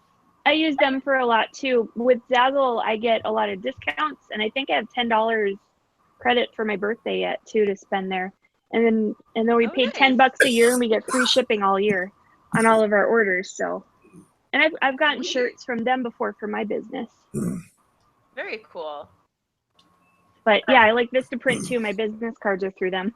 Yeah, I like them a lot. They're fast. Although, and this will probably be the last thing I say before I have to go, but I'm actually working on doing body pillows for Miss Miniver. Wait. It'll be super anime version of some of my cosplays. Oh God. I know, right? I have no shame. I'm just picturing no. creepy guys carrying them around at cons right now. I'm not saying that you don't need to pay for that. You need to shill as much as possible, girl. Shill away. I'm doing the body pillow. Right. Body absolutely. Put your face on saucers for teacups, all kinds of stuff, just all over. I should. Yeah. Gotta build that empire. But you guys, I do have to bounce. This has been awesome, though. We will be happy to have you on if you happen to show up. Like I said, I'll send the links. If you don't click on them, no worries. I understand. Yeah, that's amazing. So you'll just like send them to me, Facebook or the page messenger. The messenger, yeah. So, and you always know that it's 7:30 p.m. on a Saturday night until we change it, and I'll let you know if we ever change it. Yeah, please do. No, that's awesome. All right, nice to meet everybody. You guys are amazing. We'll see you in the future. Thank you. Bye. In the future, bye. We all know that Bob's really the only one in the future. I am so in the future. In fact, I'm far in the future. I was getting ready to say that I have to go too, right before she said she had to go. Okay. I was going to message you earlier today and ask how Free Comic Book Day went before I went out to get mine. Good thinking. Right? I mean, yeah, because you were already there. Now, Bob, do you want to bounce now, or do you want to stick it out 20 minutes and we'll kill it? I'm gonna go ahead and go now. I gotta piss. I started coughing really bad, so I've been sucking down like tons of water here, and which is hence the need to piss. But I started getting like really coughing and eyes watering and all that crazy shit that goes with the coughs. But that incense didn't help any. Yeah. Well, that went on a long time. That only stayed lit for like a little while. Well, with your new shift, are you going to attempt coming on next Saturday, or you want to do a couple of weeks before? Next Saturday might not even work, depending on where we are. Well, that was the other reason I wanted to leave Friday. Now that I remember that, but we'll figure something out. But I mean, yeah, I'm not sure. I will let you know. I'm not sure on how the weekend's going to work because I still have to get my 50 hours in, and I might be able to hit the 50 hours up. The one guy, my boss, does his Saturday or Sundays in the morning. So if I do that on Saturday, that'd be great. Doing it in the morning and having the rest of the day off. I don't know if I'm going to be able to. They said that Sunday I'm definitely going to be able to. But if I come in early on Sunday, I'm not going to be able to do a show. So I'll have to let you guys know. That works. All right. The intent at the moment is to have a show, but if sometime during the week I realize it's not going to happen Saturday because of us traveling, maybe that's the death knell, but we'll figure it out. Excuse me. Oh my gosh. Well, we'll see you next time, Bob. All right, guys. Bye. See you later. Bye-bye.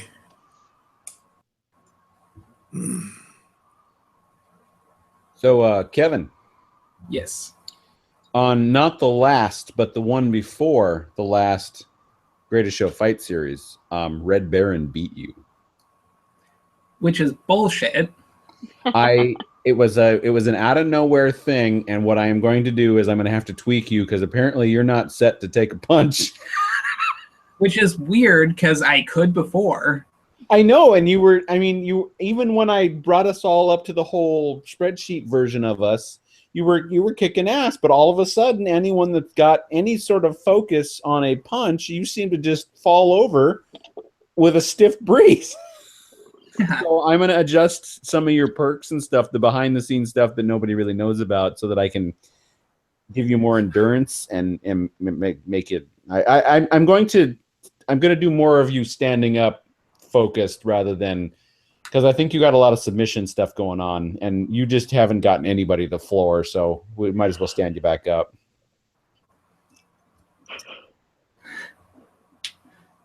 I'm going to give you a couple of fights with your tweaked version to see how that works, and I'll tweak you until we can get you back in. I'm expecting at this point Metal Jesus beating Red Baron for the championship. So with any luck, it'll be you two fighting for your old championship next time, so that we can keep the host as the focus. And I recently discovered a setting that will collapse a lot of the weight classes down into like 5 or 6 of them. So there won't be, we'll be able to have all kinds of extra matchups that weren't available because of the weight class issue. Yeah, well, I mean, one thing that I can say that that Llama can't is I beat Tyson. Actually, he also beat Mike Tyson. Really? Yeah. When? I don't remember this. I thought he lost. You were the welterweight champion. I'm pretty sure he beat Mike Tyson. It's one of the early ones, and it was he like out of the blue said, "I want to fight Mike Tyson." I'm like, all right, I'll put you against Mike Tyson, but I don't know how this is going to turn out. Maybe we'll go back and watch it. Actually, I have the spreadsheet. Why don't I just look at what damn episode that was?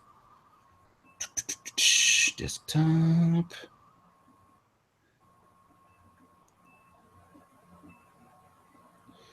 So let's see here.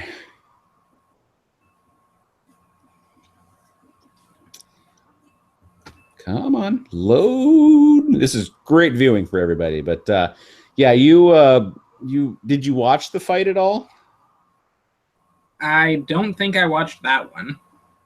Yeah, you should check that one out because it's basically you got knocked out in similar fashion of the way I knocked you out the last time. So it was you're like right now. I mean, as your character stands, you're like the Ronda Rousey of our little fight club, which is meaning that you get knocked out fairly easy. He KO'd Mike Tyson in the second. TKO'd Mike Tyson in the second round on the Greatest Show Fight Series 3. So what episode was that? That would have been on the December 24th episode. This was Christmas Eve. He knocked out Mike Tyson. Oh. That would have been before I tweaked anybody, where I was kind of just filling in stats, and then I realized some of us were way too powerful compared to the rest of us.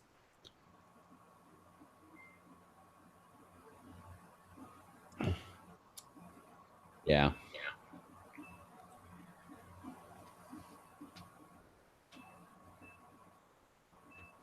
But yes, if you've got art for the the Emerald Spectre stuff, I mean, I don't know how it works for Zazzle, but I know that for Redbubble, you just create an account and you can just toss artwork up there, and it'll just ask you what you want it to be available on.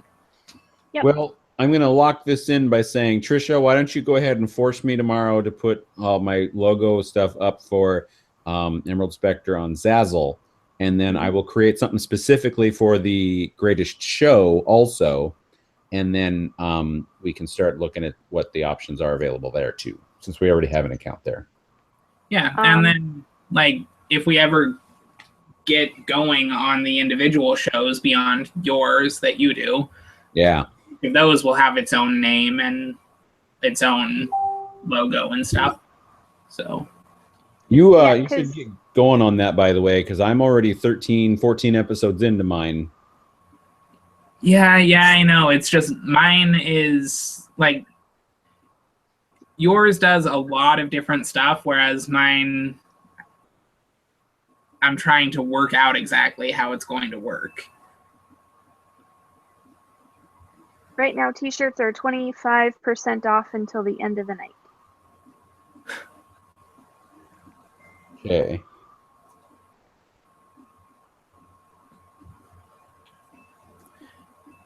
Yeah, I have this annoying thing where I can't actually receive packages where I live, so I've got to I've got to let my friends know that I ordered something because I have to have stuff shipped to their place. Because your address is weird because you live in an alley closet. Well, not just that, but also without a freezer. He lives in a basement alley. Well, the way that it works is the only way to get to my, like, where my apartment is you have to, there's a front door that you go in through, and it leads down into the, like, the hallway where all the apartments are. And then my apartment is one of those. But that door has to be opened with a key. So they can't, like, open the door to come in to make deliveries to the doors. And you don't have like a office or management or something within that area. Right. So if I tried to get something delivered here, they'd just leave it in the alley next to the house. Right. So, yeah, that wouldn't work out very well. Right. And getting a P.O. box is such a pain in the ass. Do you have one of those? Well, I guess it only happens for Amazon, but there's like those Amazon lockers that are kind of set up randomly. They're like big yellow. They almost look like. I don't think I've seen anything like that. Okay, because there's let me see if I can find a picture or something. Because there's one at the gas station near our house, and it's a set of lockers, and so you have something delivered to the locker, and I guess there must be a code or something that you get to put to open up your door to get your package, but I'm imagining that's only going to be for Amazon products. Yeah, not anything. Yeah, see, the main issue that I'm running into with setting up a P.O. box is that the only time when I could actually go and pick any... Oh, no, I haven't seen those. The only time where I could go and pick things up is between 5 and 6 p.m. when I get home during the week, because the post office isn't open on the weekends. Like, I mean, the P.O. box lobby is... Right, but the counter... the window. Right. And that's where you have to go to pick up anything that won't actually fit in the P.O. box. Sure. Wow. And the counter hours tend to line up very closely to when I'm working. So. You can also, like, up the street from us, there's I don't know what it's called. It's like a postal annex or something. And I know that they have P.O. boxes that you can also purchase, and they probably have better hours. Or like UPS stores. I think you can get addresses like through UPS stores. Oh, I didn't think of that. Yeah. Well, I'll have to look into that. Yeah. Yeah, because I mean, if you can't have things delivered to your job, then you're kind of stuck. Yeah, I mean, I might be able to get stuff delivered to where I work, but it's probably not the best idea. No, wait a while. wait before you ask that question for a while. Well, I mean, I've been working for the company for 6.5 now, but that is true. But I'm also not an executive, so I mean, I guess I'm important. Like, I honestly don't know what my status is as far as the hierarchy is concerned, because like I'm the only person in my department who works at this location. Oh, you're important. They're just never going to let you know that. Well, because like the workforce management department, which is what the analysts are part of, is based in Roseburg. But I get to work out of the Veneta site because we've got a client who is willing to pay extra to have, you know, their own dedicated person on site. Oh, nice. So I'm outside the chain of command for ops, and because I'm part of WFM. But the Veneta site is entirely ops except me. Huh. Wow. So, like, there's not even really a good, like, equivalent. Because, like, I would say that my job is probably around equivalent to supervisor level. But they don't treat it that way. Well, so that's because they want to keep your pay as low as they can, right? Yeah, so I exist in kind of a gray area where no one actually knows how much authority I have. Sure. Well, I mean, because like you're saying, it's like the people who should be above your position aren't in your location, but the people you work for have nothing to do with the people that should be above you that aren't in your location. Right. Like, I don't even answer to anyone in the workforce management department in Roseburg. So, like, the only person in the entire company, as far as I know, that I answer to is the program manager for the client that I'm assigned to. So here's what you do. You kind of treat it like the divorced parent situation, where when you try to do something in your location and they're like, are you sure you're supposed to do this? You'd be like, yeah, Roseburg said I can. And then they'll be like, okay. Yeah, I actually found out last week, and this really annoyed me. The entire analytics team, which is what I was part of before I moved, is entirely different now. Like, everyone that I used to work with on that team has either quit, been fired, or promoted. Oh. And it's annoying to me because I was next in line for a promotion when I moved. So if I had stayed just like a couple of weeks longer, I would have gotten a promotion. Oh.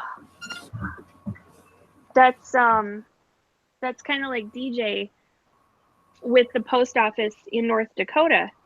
He stuck it out for, 8 years to get his own route. And we finally gave up and left. And I don't know, I'd say within a year, within a few months. 6 months. Okay. People were people that were below him were getting routes, which means that he would have had one way before then. And I guarantee that the reason that started happening is because I left. Basically, they didn't want me to be a regular there, so they were holding out way longer than they should have. Very much. Yeah, it just is so weird to me now because, like, people that I trained to do the job originally are now higher up in the company than I am. And all because I moved. Well, you just got to take life the way I look at it now, and that's fuck those people. Yeah. Well, I mean, they're still my friends and everything. No, fuck them. I just wish that I hadn't moved now. Well, okay, I don't really wish that I hadn't moved because I hated living in Roseburg. But I wish they had let me transfer with the same position I was already in so that I could have been promoted. Yeah, they kind of use that move to keep you back. I mean, Yeah. it because I know that you even had said several times that it was weird. And I mean, I know you got some back pay because you talked about that synthesizer, but still, I don't think that. Yeah. I'm cool with it now. What did I say? Fuck those people. They gave him something shiny. He's happy. Also, wow, I finally got speakers for it. Impressive. So I spent most of the afternoon playing with the synthesizer, and I don't know how annoyed my neighbors are, but I hope it's a lot. Well, you know my thoughts on that. Fuck those people. Oh my god. Oh, so I thought of this amazing idea for a prank for one of my neighbors, and so I can't remember either of my neighbors' names. I just refer to them as Sketchy Asian Dude and Sketchy Old Dude. I remember Sketchy was the beginning of both of them. But anyways, so I was thinking about just buying a whole bunch of Furbies, and just one night at like 2 a.m. Just putting them in like a semicircle around one of their doors. But I was talking to a friend of mine at work, and he was like, "No, you should start slow. Just put one Furby out in the hallway in front of that door, and do that every night for like a month, and then like slowly increase the number until it's like the entire hallway filled with Furbies." Oh my god. Well, no, you escalate when they like kick the Furby out of the way or steal the Furby and burn it or throw it away or whatever. Then you have the two like, we saw what you did and now we're watching you, motherfucker. Well, no, because see, I don't think that it would actually work though, because there are only 3 people who have keys that can access this hallway, and so all that the person would have to do is just check with each of their neighbors and say, "Hey, did you do this?" So all you got to do is be one of the guys that go, "I don't know what you're talking about. What's Furby?" I don't see anything in the hall. What are you pointing at? There's nothing on the floor, dude. Nothing. Just be dead. Just commit to the role. Commit to the role. So I promoted my Jawa scavenger to 7-star, I believe. So now it's a lead scavenger? No, it's a Jawa scavenger.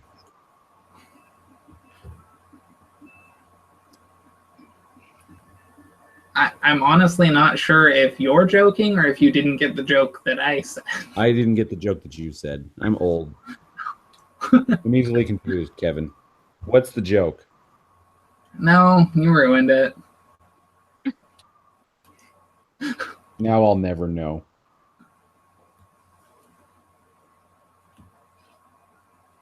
So now I have Dathcha, and the Java Scavenger at 7 stars, and I'm working on Java Engineer and Java and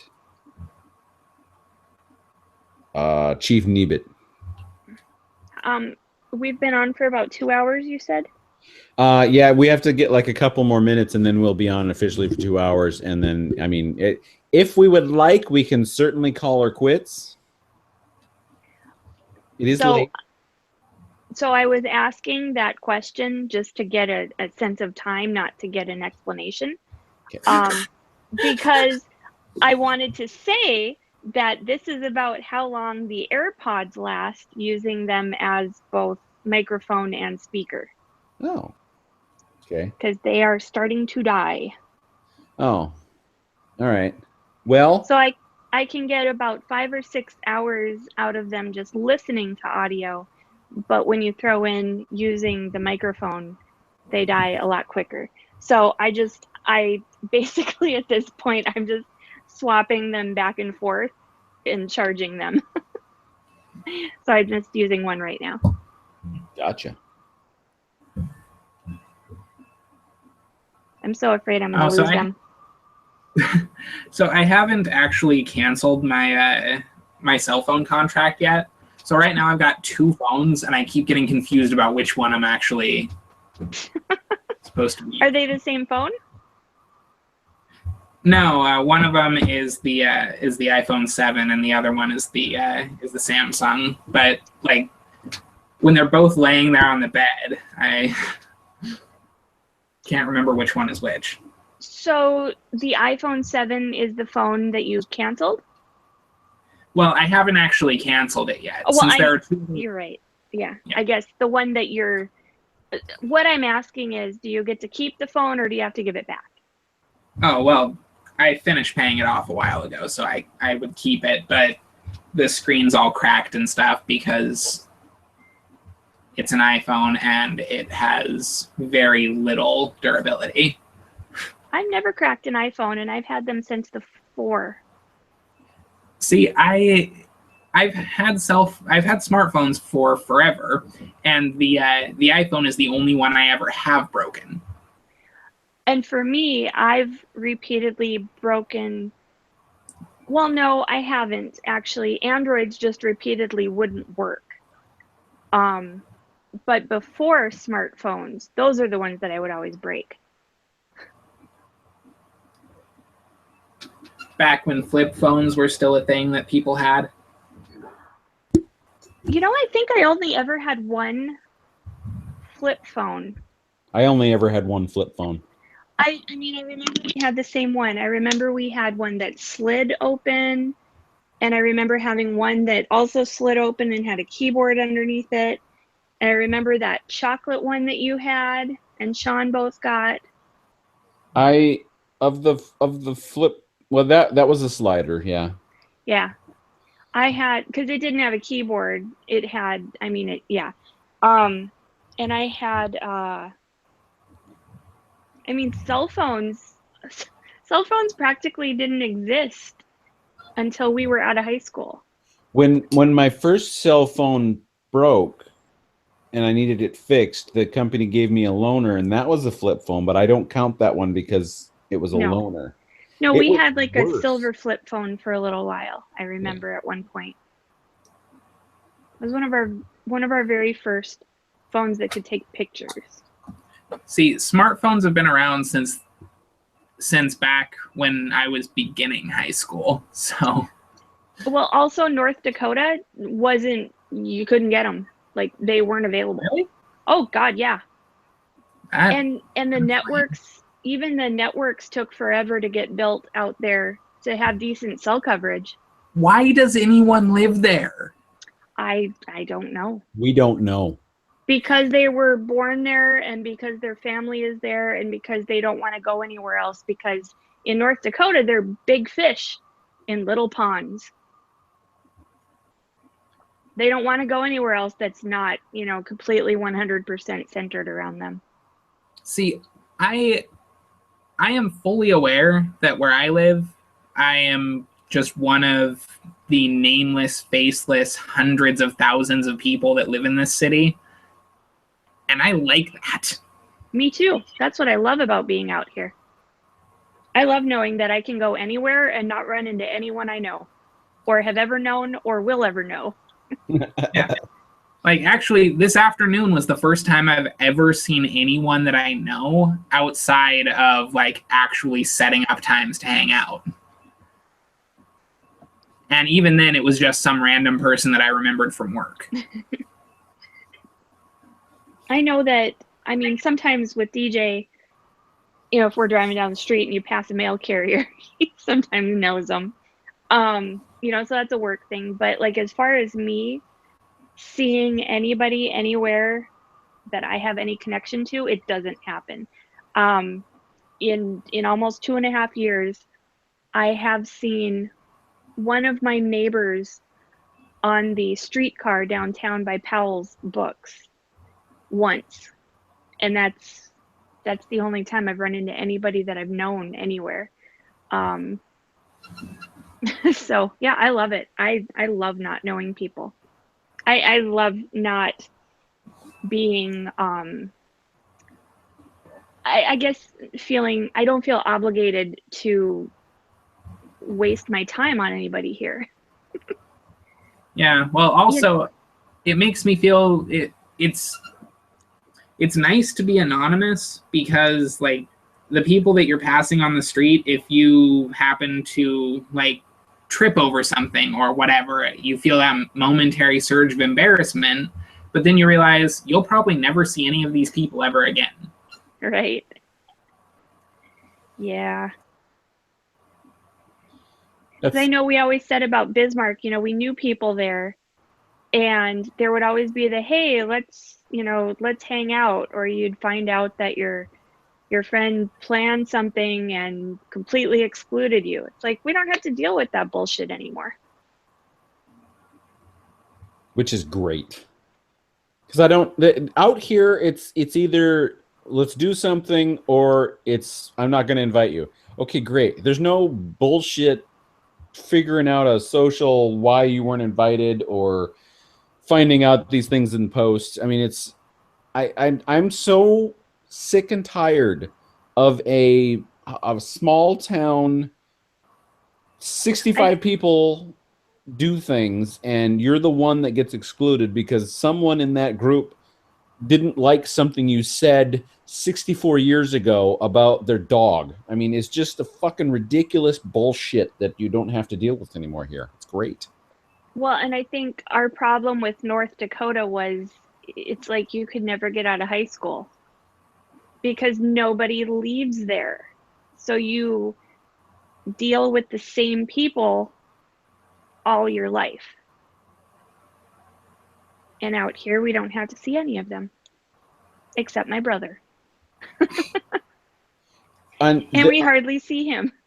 And here, I don't get the sense that you did in North Dakota, where it's okay, now that you've graduated from high school, what are you going to do with your life? Oh, I'm going to hang out in the little tiny small town that I live in, and I'm going to be the big badass that gave the beer to all the underage drinkers because that's what I want to be when I grow up. And 15 years later, they're still living in that podunk middle of nowhere buying beer for underage kids. There are a lot of people that we went to high school with in our town of 3,000 people that have either never left that town or left at some point and decided to move back. The town has 3,000 people. Jeez. Yeah. So when we go back to see my parents, it's going to be full of those people. How can a town survive with so few people? There are power plants. So they're one, well, before the oil boom, I think it was the second richest county in the state. Yeah, but that's where we're from. North Dakota. The plant workers, I mean, they make a lot of money out there. Usually the high school parking lot for the where the students park, they have nicer, newer cars than we've ever owned in our lives because of the plant workers out there. I don't know. I think our car currently is a lot well better. Now, sure. But yeah, all the parents would buy their kids brand new cars for high school. So, but no, there's with the like I said, with the power plants and the mines and everything that are in North Dakota, I mean, people that's what people do is they graduate from high school, they leave, they fail somewhere else, they decide to go to school for power plant technology, and then they move back to Beulah and they live there and they work at the plant. That sounds so boring. Mm-hmm. Yes. I want to write a book about this, but I mean, I'm bored before I get to the end of the first chapter. See, that's why I like where I live, because like I am within a couple blocks walking distance of 2 different video game lounges. Yeah, those like don't places exist. that you can go and play video games and drink. Those don't exist there.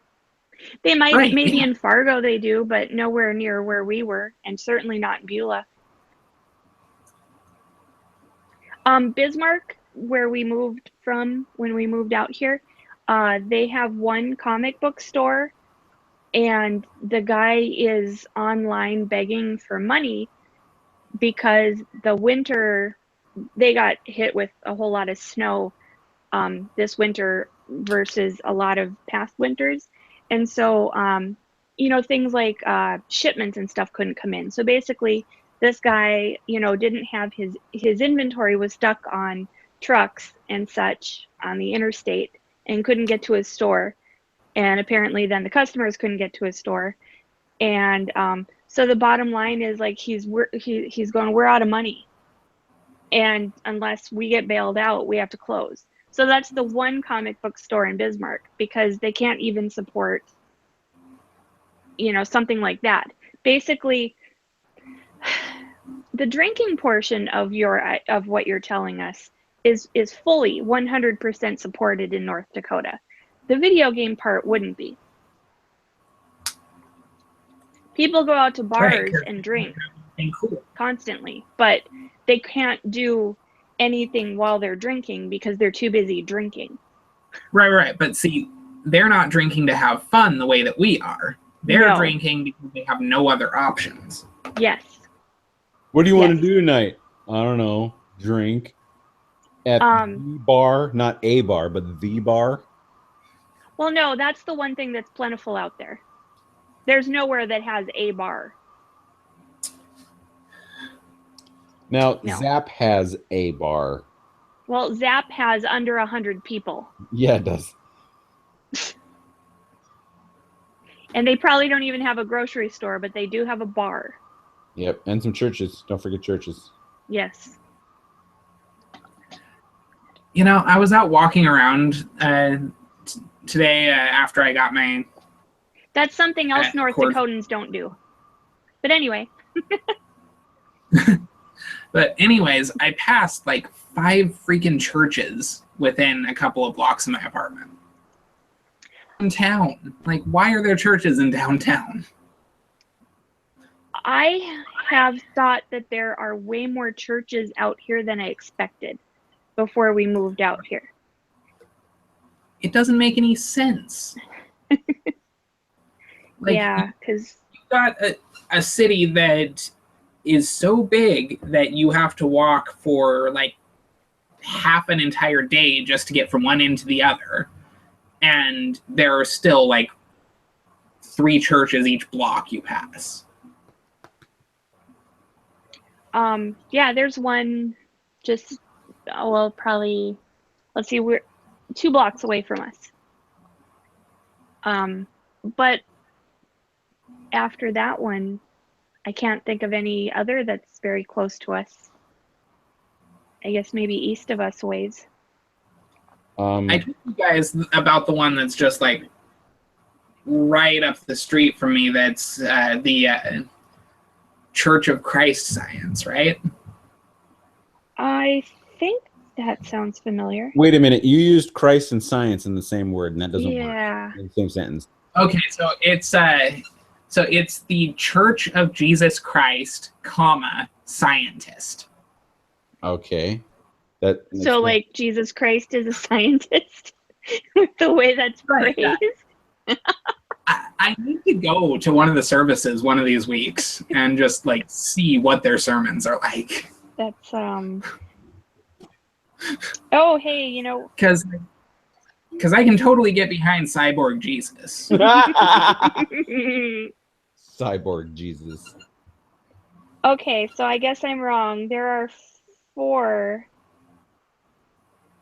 are 4 churches within maybe a 8-block radius of us. Yep. Oh, boy. Then if I zoom out like a half mile, 1, 2, 3, 4, 5, 6, 7, 8, 9. Well, I know about 2 personally on Gleason. That you delivered to. That I delivered to within a block of each other. Yeah, you would think that there are so many different denominations just all crammed together all over the place. You would think that they'd have, like, more issues. I would love to see a church turf war. church turf war.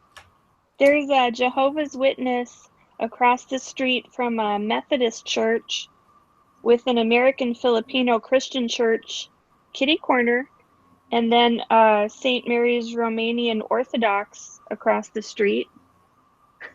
I know where you're talking about. Just east of us. That seems like an interesting combination. Kitty Mama. I've got a pretty princess Kitty Mama. Yes, you do.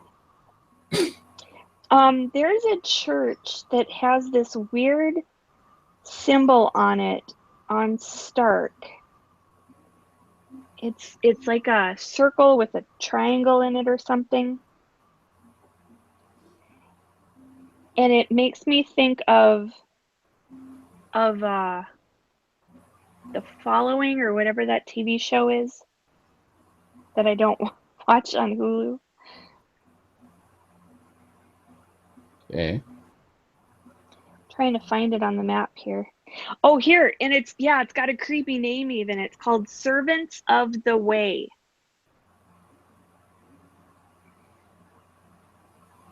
Does it look like that?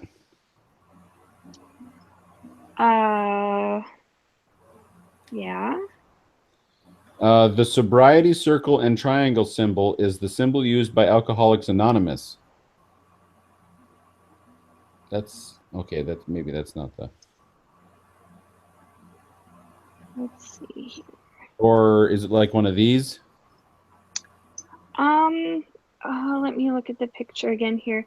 So it's got like a red square. Okay. With a blue circle inside of it and a yellow triangle inside of that. Red.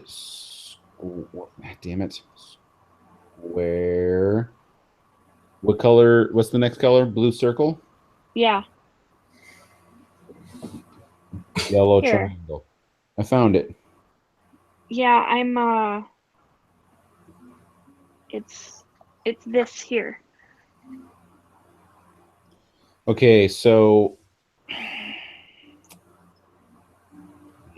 About Servants of the Way. Let's see here. Esoteric, Christian, spiritual, Gnostic tradition.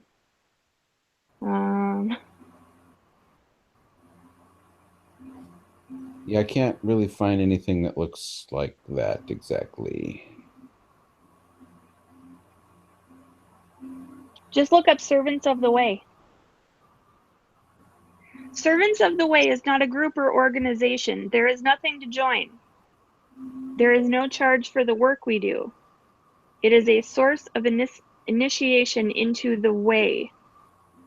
We only wish to share the experiences we have gained over several decades of inner work and bring others into the way of service. The need is great. So they're a cult. That's what I was going to say, damn it. The way is the path of cosmic initiations that bring the initiate ever closer to the God being within. The great self It's a cult. is all there is. There is nothing else. It is a fucking cult. Now, So it's on Stark and 86th. So if they're a fucking cult, then maybe they've got some sort of sex aspect to it, and that might be interesting. But well, I mean, pretty much every cult has a sex aspect to it. What? Jonestown, the David Koresh, like. The whole sex thing is usually with the leader of the cult. Right. The leader of the cult is allowed to have sex with your wife and daughters. I need to start a cult, is what I'm hearing. You? But I only have sex with cross-dressers like you. Oh, God. I'm gonna regret telling you guys about that, aren't I? You're gonna regret telling us a lot of stuff. Oh, I got a kitty. Hi, kitty, kitty. That's hilarious. Hey, at least the stabbings are cool. Yeah, I have to admit that raises your cool level at least 3 points for each stabbing.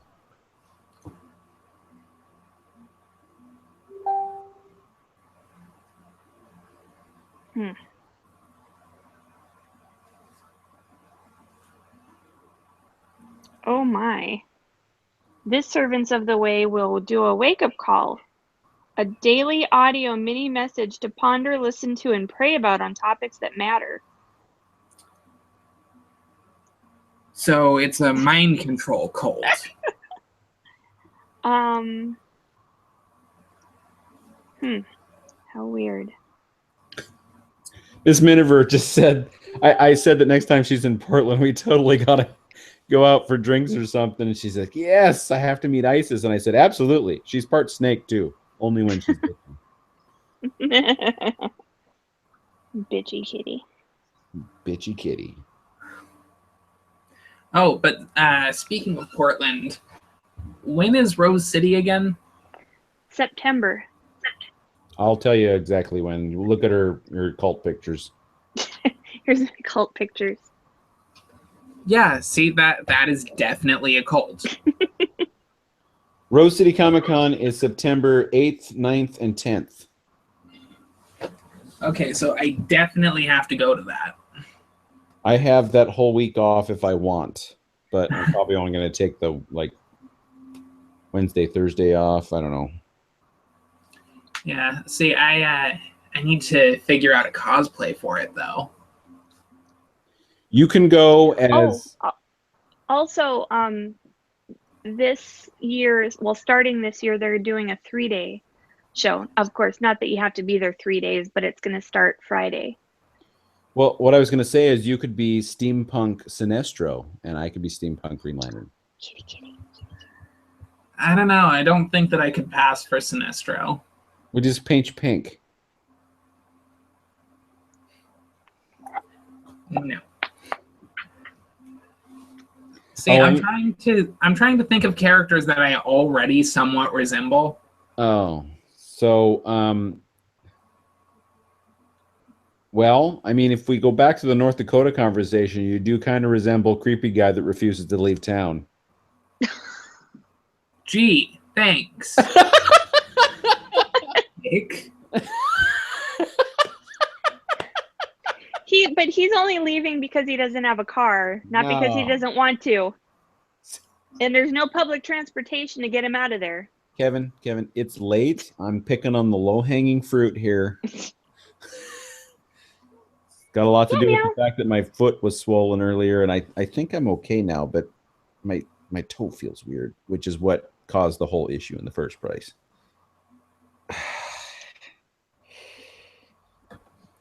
Sorry, didn't mean to insinuate that you don't know how to leave a small hometown after graduating so you can score with all the underage. That's what I love about those high school girls, man. I get older, they stay the same. The place I graduated from at least had a population of 40,000. So I was in the Navy with guys that graduated from New York. Go ahead. Adam West is going to be at Rose City Comic Con. Okay. Graduated from New York City in one of those schools, and one guy said, "Yeah, I graduated on Thursday that week." And I'm like, "What do you mean?" He's like, "Well, they broke us up into thousands, and they fit 1,000 into each of the weekdays." And I'm like, "Holy shit!" Yeah, it was pretty long. Yeah, my graduating class was about 1,000. Mine was 63. Mine was 69. Woo! Because I think 3 of them flunked. We would have had more. 2 or 3 people didn't graduate from our class. Kevin, the year I graduated, Dodge, Golden Valley, Zap, Twin Buttes. They didn't have any graduates that year. Wow. But you just heard how many names I named. Dodge, Golden Valley, Zap, Twin Buttes. Oh, and Halliday. I forgot about that. All those towns make up one high school. No graduates. There's a lot of them like that in North Dakota. See, I did go to a school when I was when I was like kindergarten, first grade, which was a private school with a total of something like 43 students, kindergarten through 12th grade. My dad went to a school like that. It was called a farmhouse school, and it was because of the small town he lived in the 50s. Yeah, so we had an average of like 4 people per grade, and I gotta undrink a drink. I am still listening. it was a stupid private school. I hate private schools. Well, in Beulah, we didn't have any. We did have sort of a private school for a couple years after we were both out. I want to say it only lasted for 2 or 3 years at most, and then it closed. Yeah, the place I went to was a private Catholic school. Okay, yeah, I was going to say that in Bismarck that there are private schools, but they're religious. And I know there's a Catholic one, and I'm pretty sure there's a Christian one. Yeah, I think that could be why I absolutely hate religion. Well, you don't have to go to a private Catholic school to hate religion, because neither DJ or I went to one. Did I tell you guys that I'm an ordained minister? I don't think so. So is Bob, though. Oh, and I think DJ might be from the internet. I am too. Who did you get ordained through? Universal Life Church online. See, I have an ordination from them. I'm also ordained through the First United Church of Cthulhu, and also one other one that I can't remember right now. Bob is also ordained, by the way, and he's actually performed weddings. I've been told by people that they want me to officiate their weddings, but none of them have actually gotten married yet. Well, they haven't filled the prerequisite, which is to stab you first. Kevin, we'd like you to officiate our wedding. Seal the deal. Seal the deal with blood.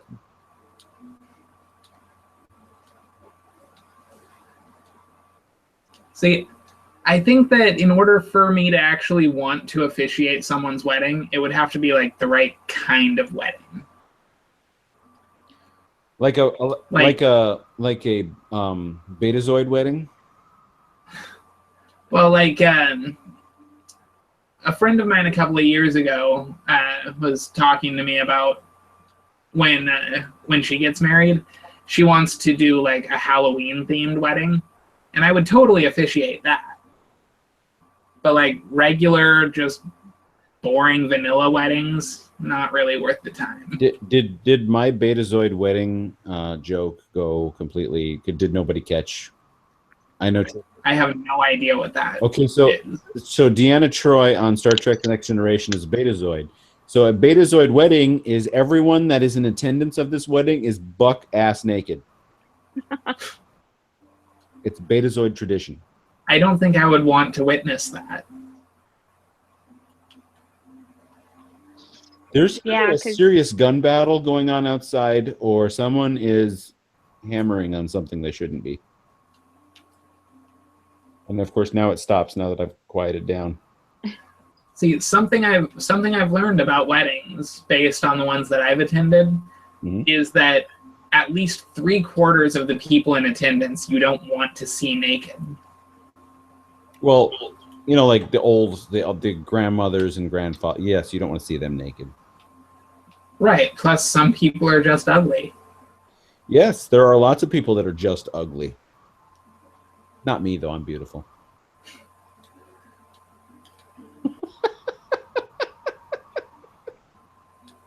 And my wife, of course, is beautiful too.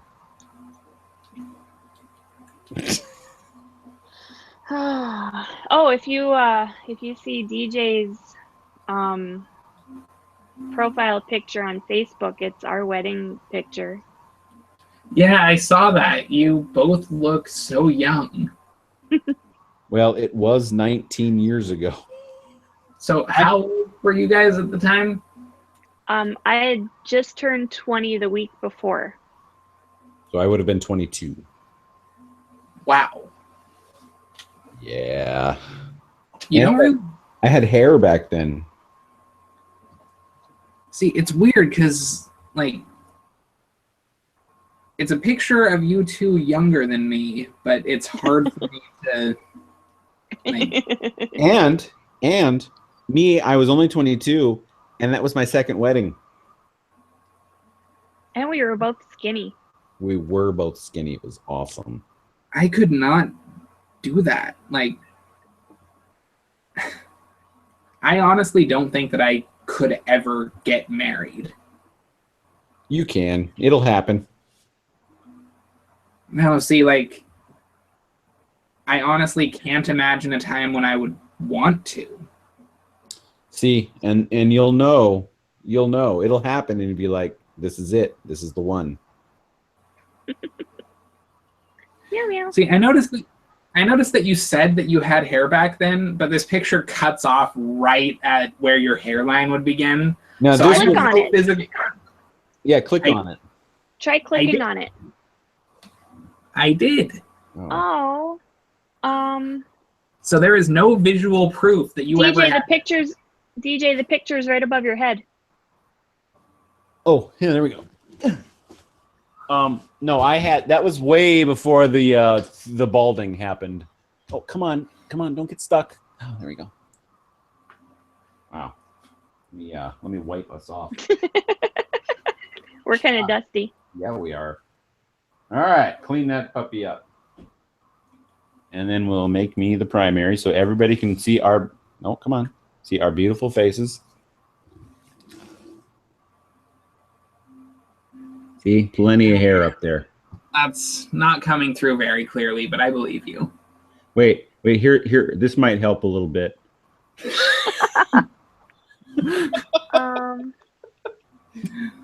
Let's see here. Now, if I had access to basically every yearbook except the year that I graduated, which oddly enough, I don't know if I'm even in that book except for the class photo picture. I have many a yearbook photo with all kinds of wavy long hair. It was awesome.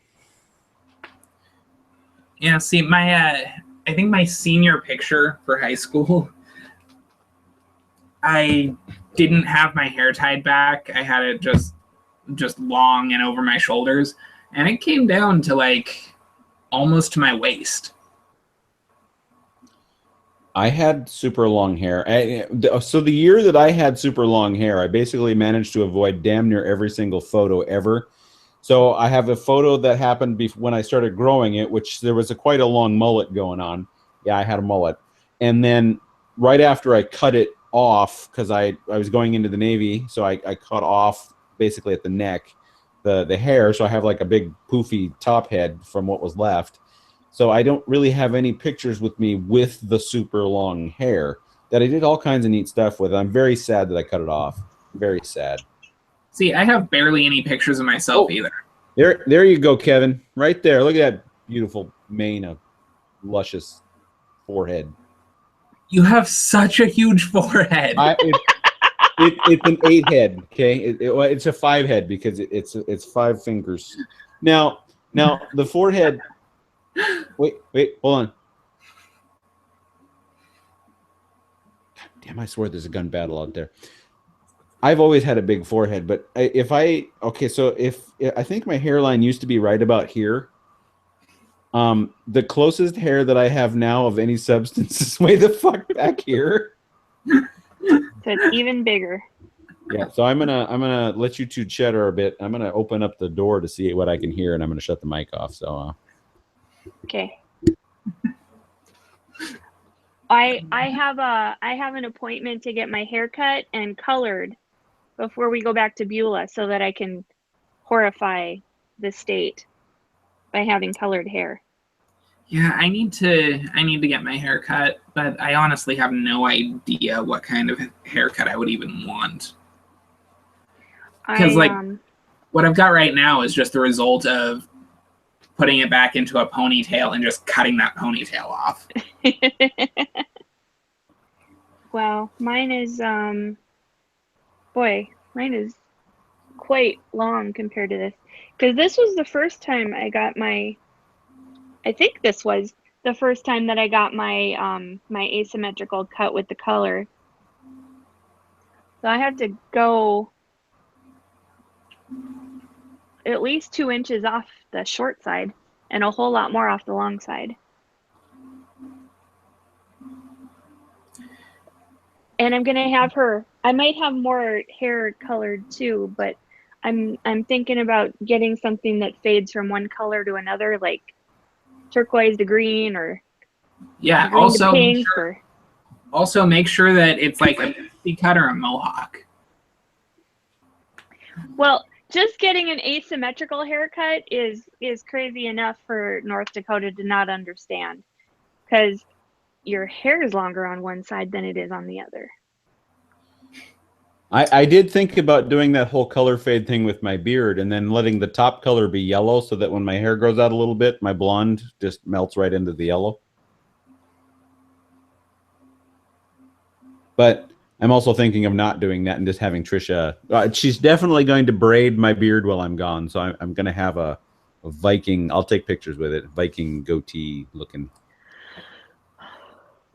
I have purple hair coloring in the bathroom. I don't want my beard purple. Well, then I guess it's going to stay that color. Yep. I have to get mine bleached first. I don't have that problem. Well, luckily, I still have that problem. You know, I would really like it if my hair like didn't go gray, but like started going silver at the temples. I really like the way that looks. I think if I part my hair the wrong way, I am like that. I can't tell. You're right here? You don't have like a streak or anything. It's just like the stray hair now and then. Yeah. I apparently have gray hair growing, but you can't tell because I shave my head and my beard doesn't reflect it. So I don't know how gray I'm actually at this point in time. You're also blonde. Which makes things worse, yes. Well, right. Not for, I mean, most people don't look at it that way. Most people are like, you can't see it. Whereas my hair is very dark. I wanted to dye my beard silver at one point and then just like the tips green. That would have been awesome. Somebody didn't think that was a good idea. That would be you. Yeah. I honestly don't even think I've seen anyone out here with a dyed beard. I have. Have you, Kevin? Yes. Okay. There are several of them at work. Okay. The dyes that I've seen is basically it looks like they had extra hair coloring, so they did their beard too. At least that's the impression I get.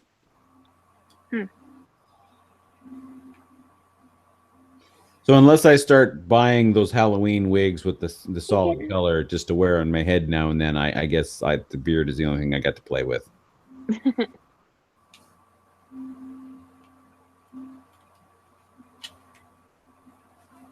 Maybe we can dye our kitty.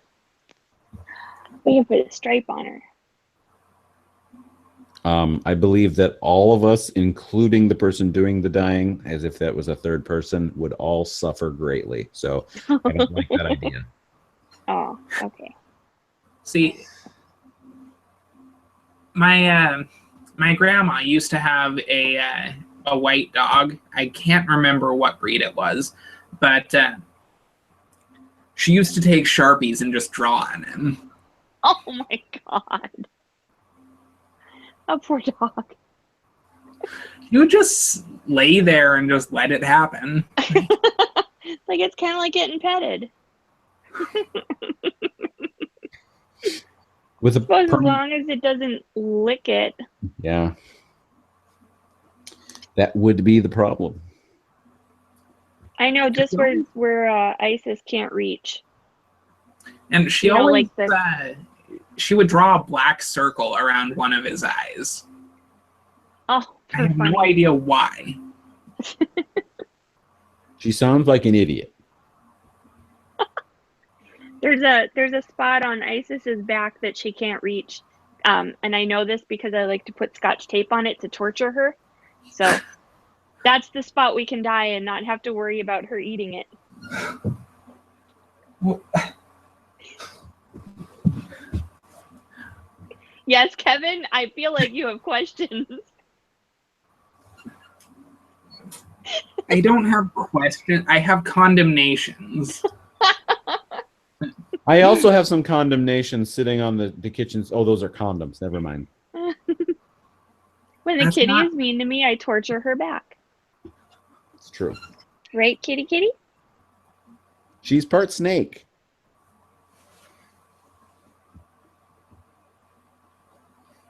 When we were kids, my brother would take an ace bandage and wrap it around the cat's belly. And they can't walk. Like when you wrap the cat's belly up like that, they can't walk. So he'd wrap her up and then he'd set her up on her feet and she'd try to walk and she'd fall over. And then our other cat, it was so weird. When she would lay on her back on the carpet, you could like push her around on the carpet, kind of like a car, like a toy. You know, you just she'd slide around on the carpet on her back, and he would do that in circles with her, and she loved it.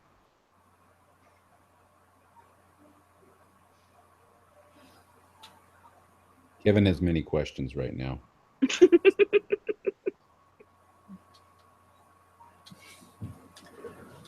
Well, let me see if I can find Isis's new toy. She had it in here. Oh, I think it's in the bathtub with her. Yep, she's in the bathtub with it. So the cat's new favorite toy on the planet is the when you buy shoe inserts and they're, you know, one size, but they're too big. So you cut off that sliver on the front. That's her favorite toy. The sliver that got cut off. Yeah, you were telling me about that last week. Oh my God, she loves it so much. It's beyond hilarious. I'm pretty sure she's in the bathtub. And I'm mobile.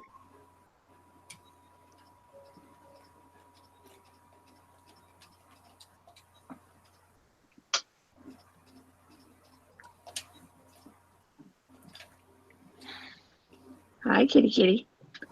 Yep, there it is. And there's the kitty. Kitty, go get it. Oh, go get it. We want to see you play with it. Go get it. Not while you're watching. The world can see. I don't want the world to see what I'm doing. Maybe she'll go drag it out here again. Maybe. Ow. Her. So I was telling my friends at work about your what is it, gluten-free water or whatever it is. Yeah. What about it? We were just having a laugh at your expense. It is funny. Like when the whole gluten-free thing came out, and all of a sudden anything that was naturally gluten-free had a big sign on it that said gluten-free, like sour cream. That's the one that always sticks in my head. Seeing sour cream is now gluten-free. With the water and non-GMO. Yeah. Did you remember that one? Yeah, I told them that one, and Like, how? What? Whoa. Here's the I kitty. mean, I almost feel like that has to be like satirical, right? Because would how hope could so. that there is GMO water anywhere?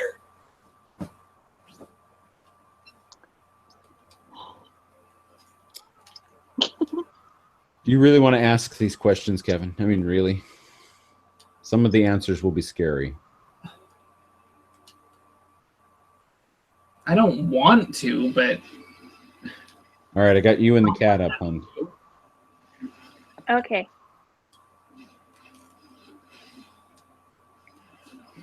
Hello, kitten. There it is. No, don't. Ah. She is batting at the camera. Or is she batting? Why do you have to lay on the darkest object in here?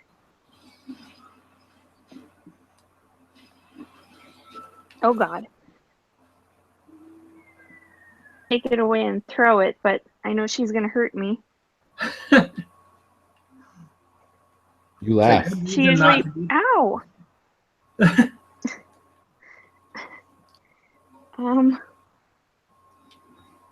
Play, kitty.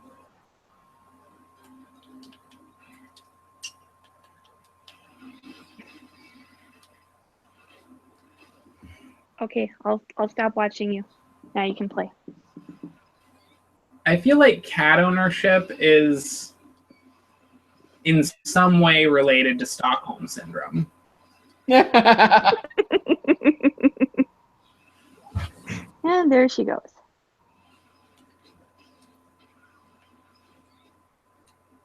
Meow meow.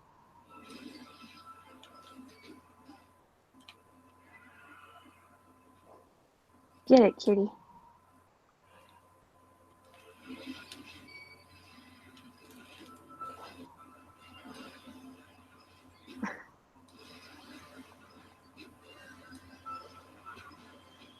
Well, she likes to drop it off the edge of the bed, and then she has to go down and get it back up here.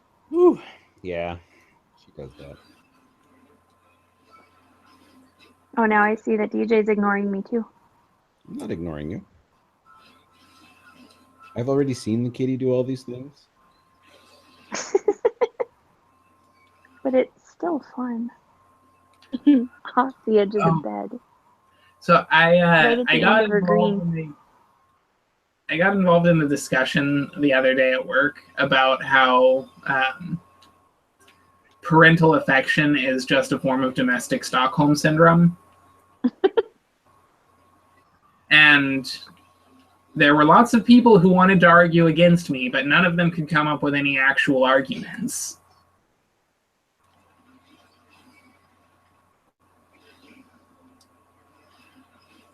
No, kitty. It was kind of like when I used a spreadsheet to prove that free will doesn't actually exist. Wait a minute. How did you get a spreadsheet to prove that free will doesn't exist? Oh, this was a couple of years ago. So what I did was I took a bunch of personality traits of, the people that I was going to be talking to about it. And I came up with like different scenarios and then listed their personality traits and basically found out what percentage of a chance that there was that each of them would make, each individual type of decision when presented with that question. And then when we were talking, I asked the questions of each of them and they each answered. And I showed them where I had mathematically proven ahead of time what their choice was going to be. And it was like, if it's possible for someone to do that, that means you do not have free will.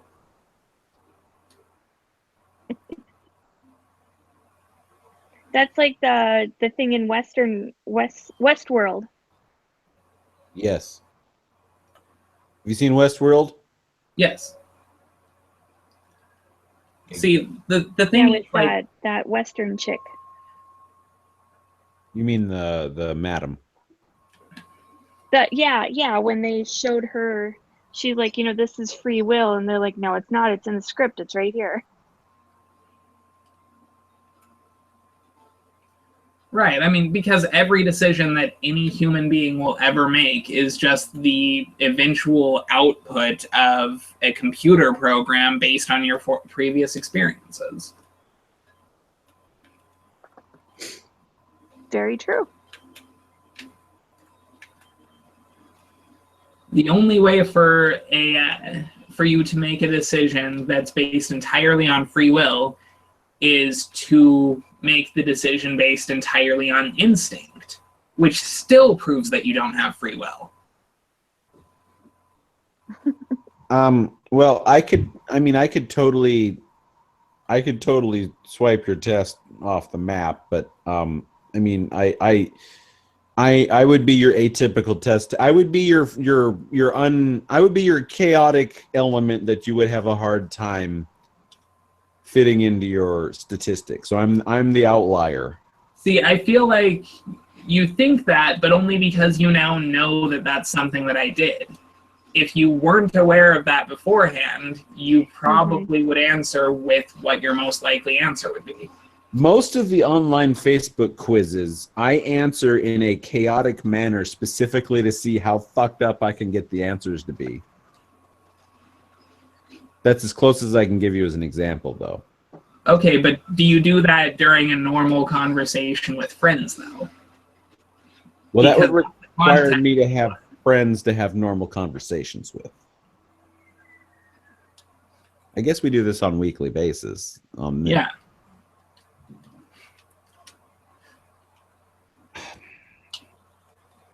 I don't know if you had hung out with me and Bob back in the day, which of course now I'm referring to a Wednesday because anytime you say back in the day, it's a Wednesday. Then you would see that we were fairly chaotic back then. There was very little rhyme or reason to what we did, and it was very weird, but we did it. I would say that Bob is far more chaotic than I am, but I'm still pretty chaotic. I am your loose cannon in a zombie situation because I'm the guy that's not going to put up with shit. That still makes you fairly predictable. God damn it, I'm going to take an axe to your fucking head when you're a zombie so that I can prove that that's not... And I knew that you were going to use a vague threat. I'll murder all of your ancestors from history. All right, I'm going to create a time machine and wipe you off the face of. And that's something that you've said before. I haven't invented it yet. All right, I have to keep making the threat till the invention happens.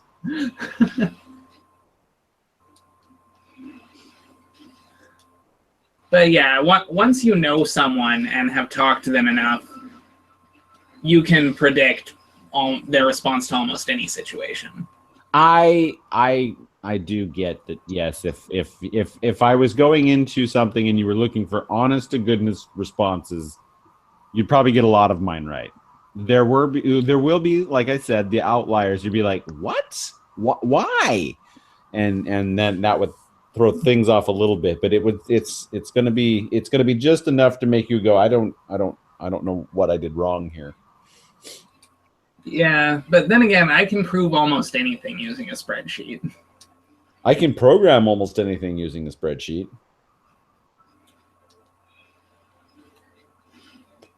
Hey, since there's only 3 of us here to make this decision, do we want to do an NFL Picks League this year? What's that? We pick which teams will win each week, and then... I don't know anything about the NFL or I pick by color and logo. So you and Trisha would be in the same boat. Now, I can honestly say that I will only do marginally better than you guys because I like to overanalyze the games. We could also do the other thing, which is every week you pick one team that you think is going to win. But you can only use that team once the entire year, and you can't use them anymore. And if you pick a team to win and they lose, you're out. You're eliminated. I feel like I wouldn't make it past the first week. Okay. Well, in that case, I mean, with what he's saying, you have a 50-50 odds. Oh. I mean, because you're going to pick a team and they're going to play another team and they either win or lose. Because I can totally pick the Nebrahoma Piggers and say that is the team that it's a guaranteed win, and they could lose that week, and everybody would be like, "Wow, I didn't expect them to lose," and be like, "Yeah, I thought the Nebrahoma Piggers would win too." That's a oatmeal reference, by the way. The Nebrahoma. Nebrahoma is a thing he says a lot, and Piggers is his generic football team. I knew Piggers, but I didn't know the other part. He's also the one that said Oriental food in most cities or in most small towns is the diarrhea dragon.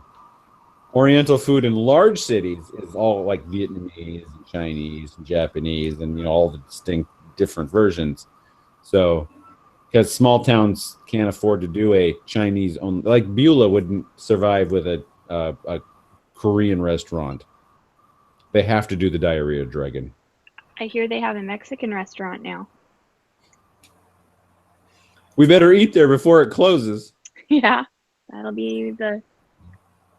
Let's see, restaurants within just 2 blocks of my apartment. Got the ramen place across the street, an Indian restaurant, Mexican restaurant, a Chinese restaurant, a Taiwanese fusion place, and a coffee house. We've got a tap room, Bridge City Tap Room. We've got a Burgerville. We've got how many blocks? 2? Yeah. We've got there's a Mexican place before Bridge City Tap Room. Yeah. And I think there's another Mexican place across the street, across 82nd. Yeah, I think there's a pizza Don or something. I think there's a Don Pedro over there. Yeah. There's that Rainbow Dragon. Yeah, there's the Rainbow Dragon. Chinese. Then there's another Mexican restaurant across from Safeway. We're in a weird spot though, so I mean, we don't have as many options, I guess. Yeah, and then there's a Little Caesars and a KFC and a McDonald's. Yeah, there are those. Arby's, Taco Bell. See, I wish that I had more fast food in my immediate area. Because the only fast food place within walking distance of my apartment is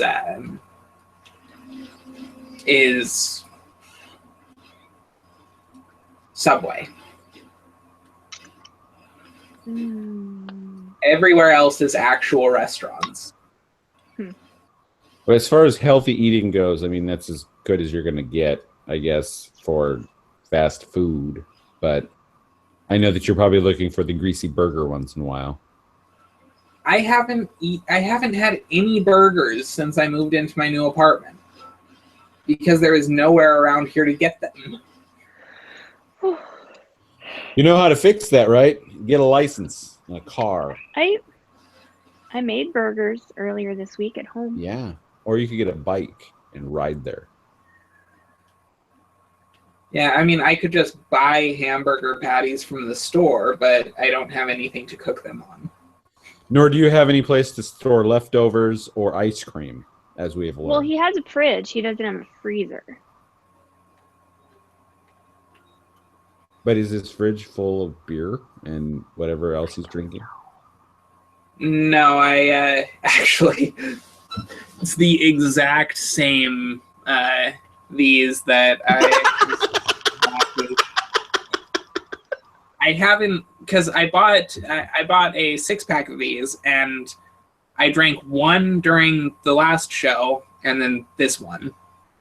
So, and for me, this show, I've had a pineapple cider. I have had a Henry's Hard Orange, and then I've had that cherry Sure. Oh, you found the pineapple cider? Yeah. I can buy it. I think I can get it at our Winco.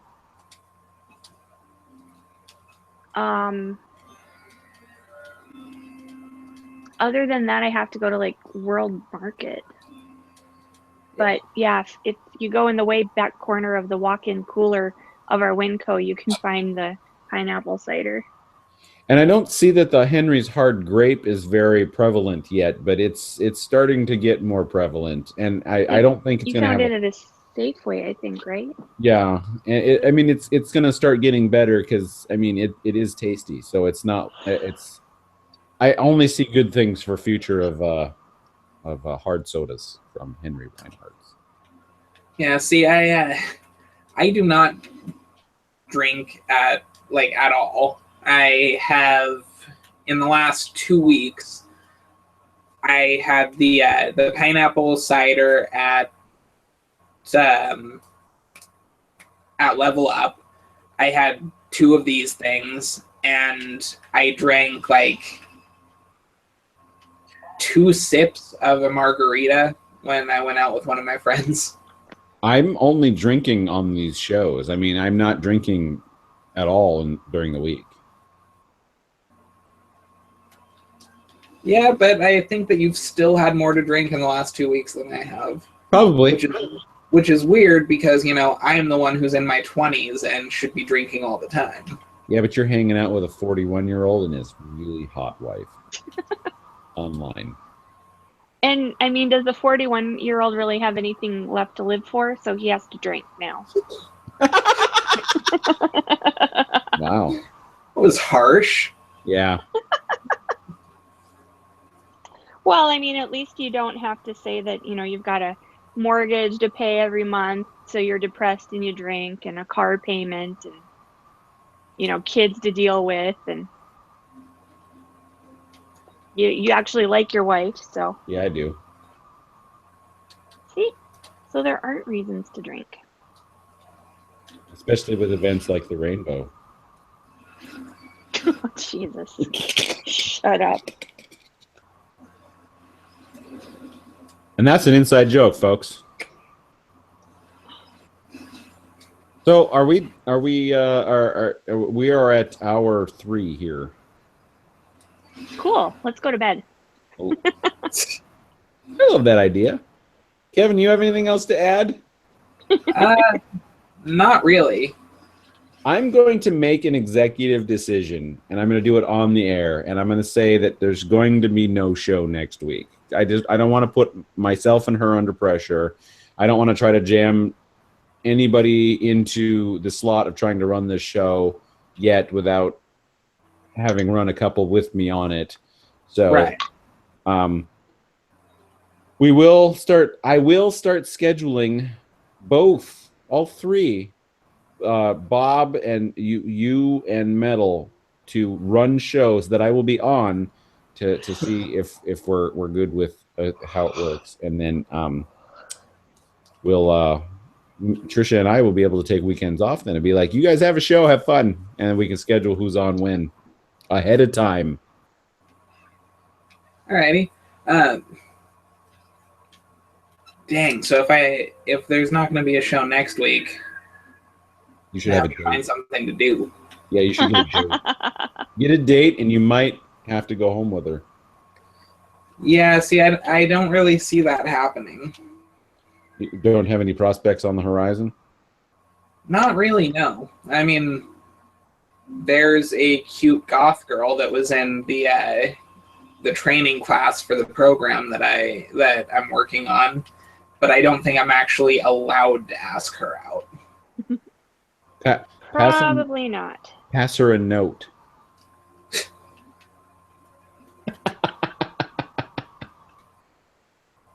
Yeah, whatever. DJ, that would be like when you, as a supervisor at the post office, couldn't hang out with carriers. Well, I could. I just didn't want to. I didn't want to tempt that fate, I guess, is a good way to put it. Yeah, see, I'm not sure how it would work since I'm not technically in their chain of command. but probably against the rules. Oh, well, see, here's where what I said earlier comes in. You tell the people in your local office that Roseburg said it was okay to date. Yeah, they said it's done deal. Yeah, just tell them, oh yeah, so the guys up in Roseburg said that it's totally cool if I sleep with coworkers. Yep. And then when Roseburg calls and asks you about it, you go, well, locally here in Eugene, they said it's just fine. I mean, they're not my chain of command, so it's great. Yep. All good. You guys are a terrible influence. You know? Yeah, we are. It's terrible. Terrible. Oh, well, let's pack this shit up since we had one fucking viewer earlier. If we've had other viewers, nobody jumped into the chat. So I'm going to need both of you to sort of hang on a minute because I am going to record the part of the intro right now. So if you want to hang on just a second, okay? You'll know when it's over. Are you right? All right, here we go. It's hosting time. Okay, it's over. So why did we have to be here for that?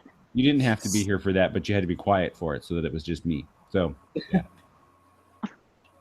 So when I say run the intro, that plays, and then whoever's on the show, those Q Ranger intros get put in. So like tonight, it'll be me, and then Bob, and then Trisha, and then Kevin, and then I will make some sort of slide for Miss Miniver. Yep. So, since we are all tired, except for Kevin. 2/3. Yeah. It's a majority. Yeah, if 2/3 of us are tired because we're old, and the other one's going to stay playing.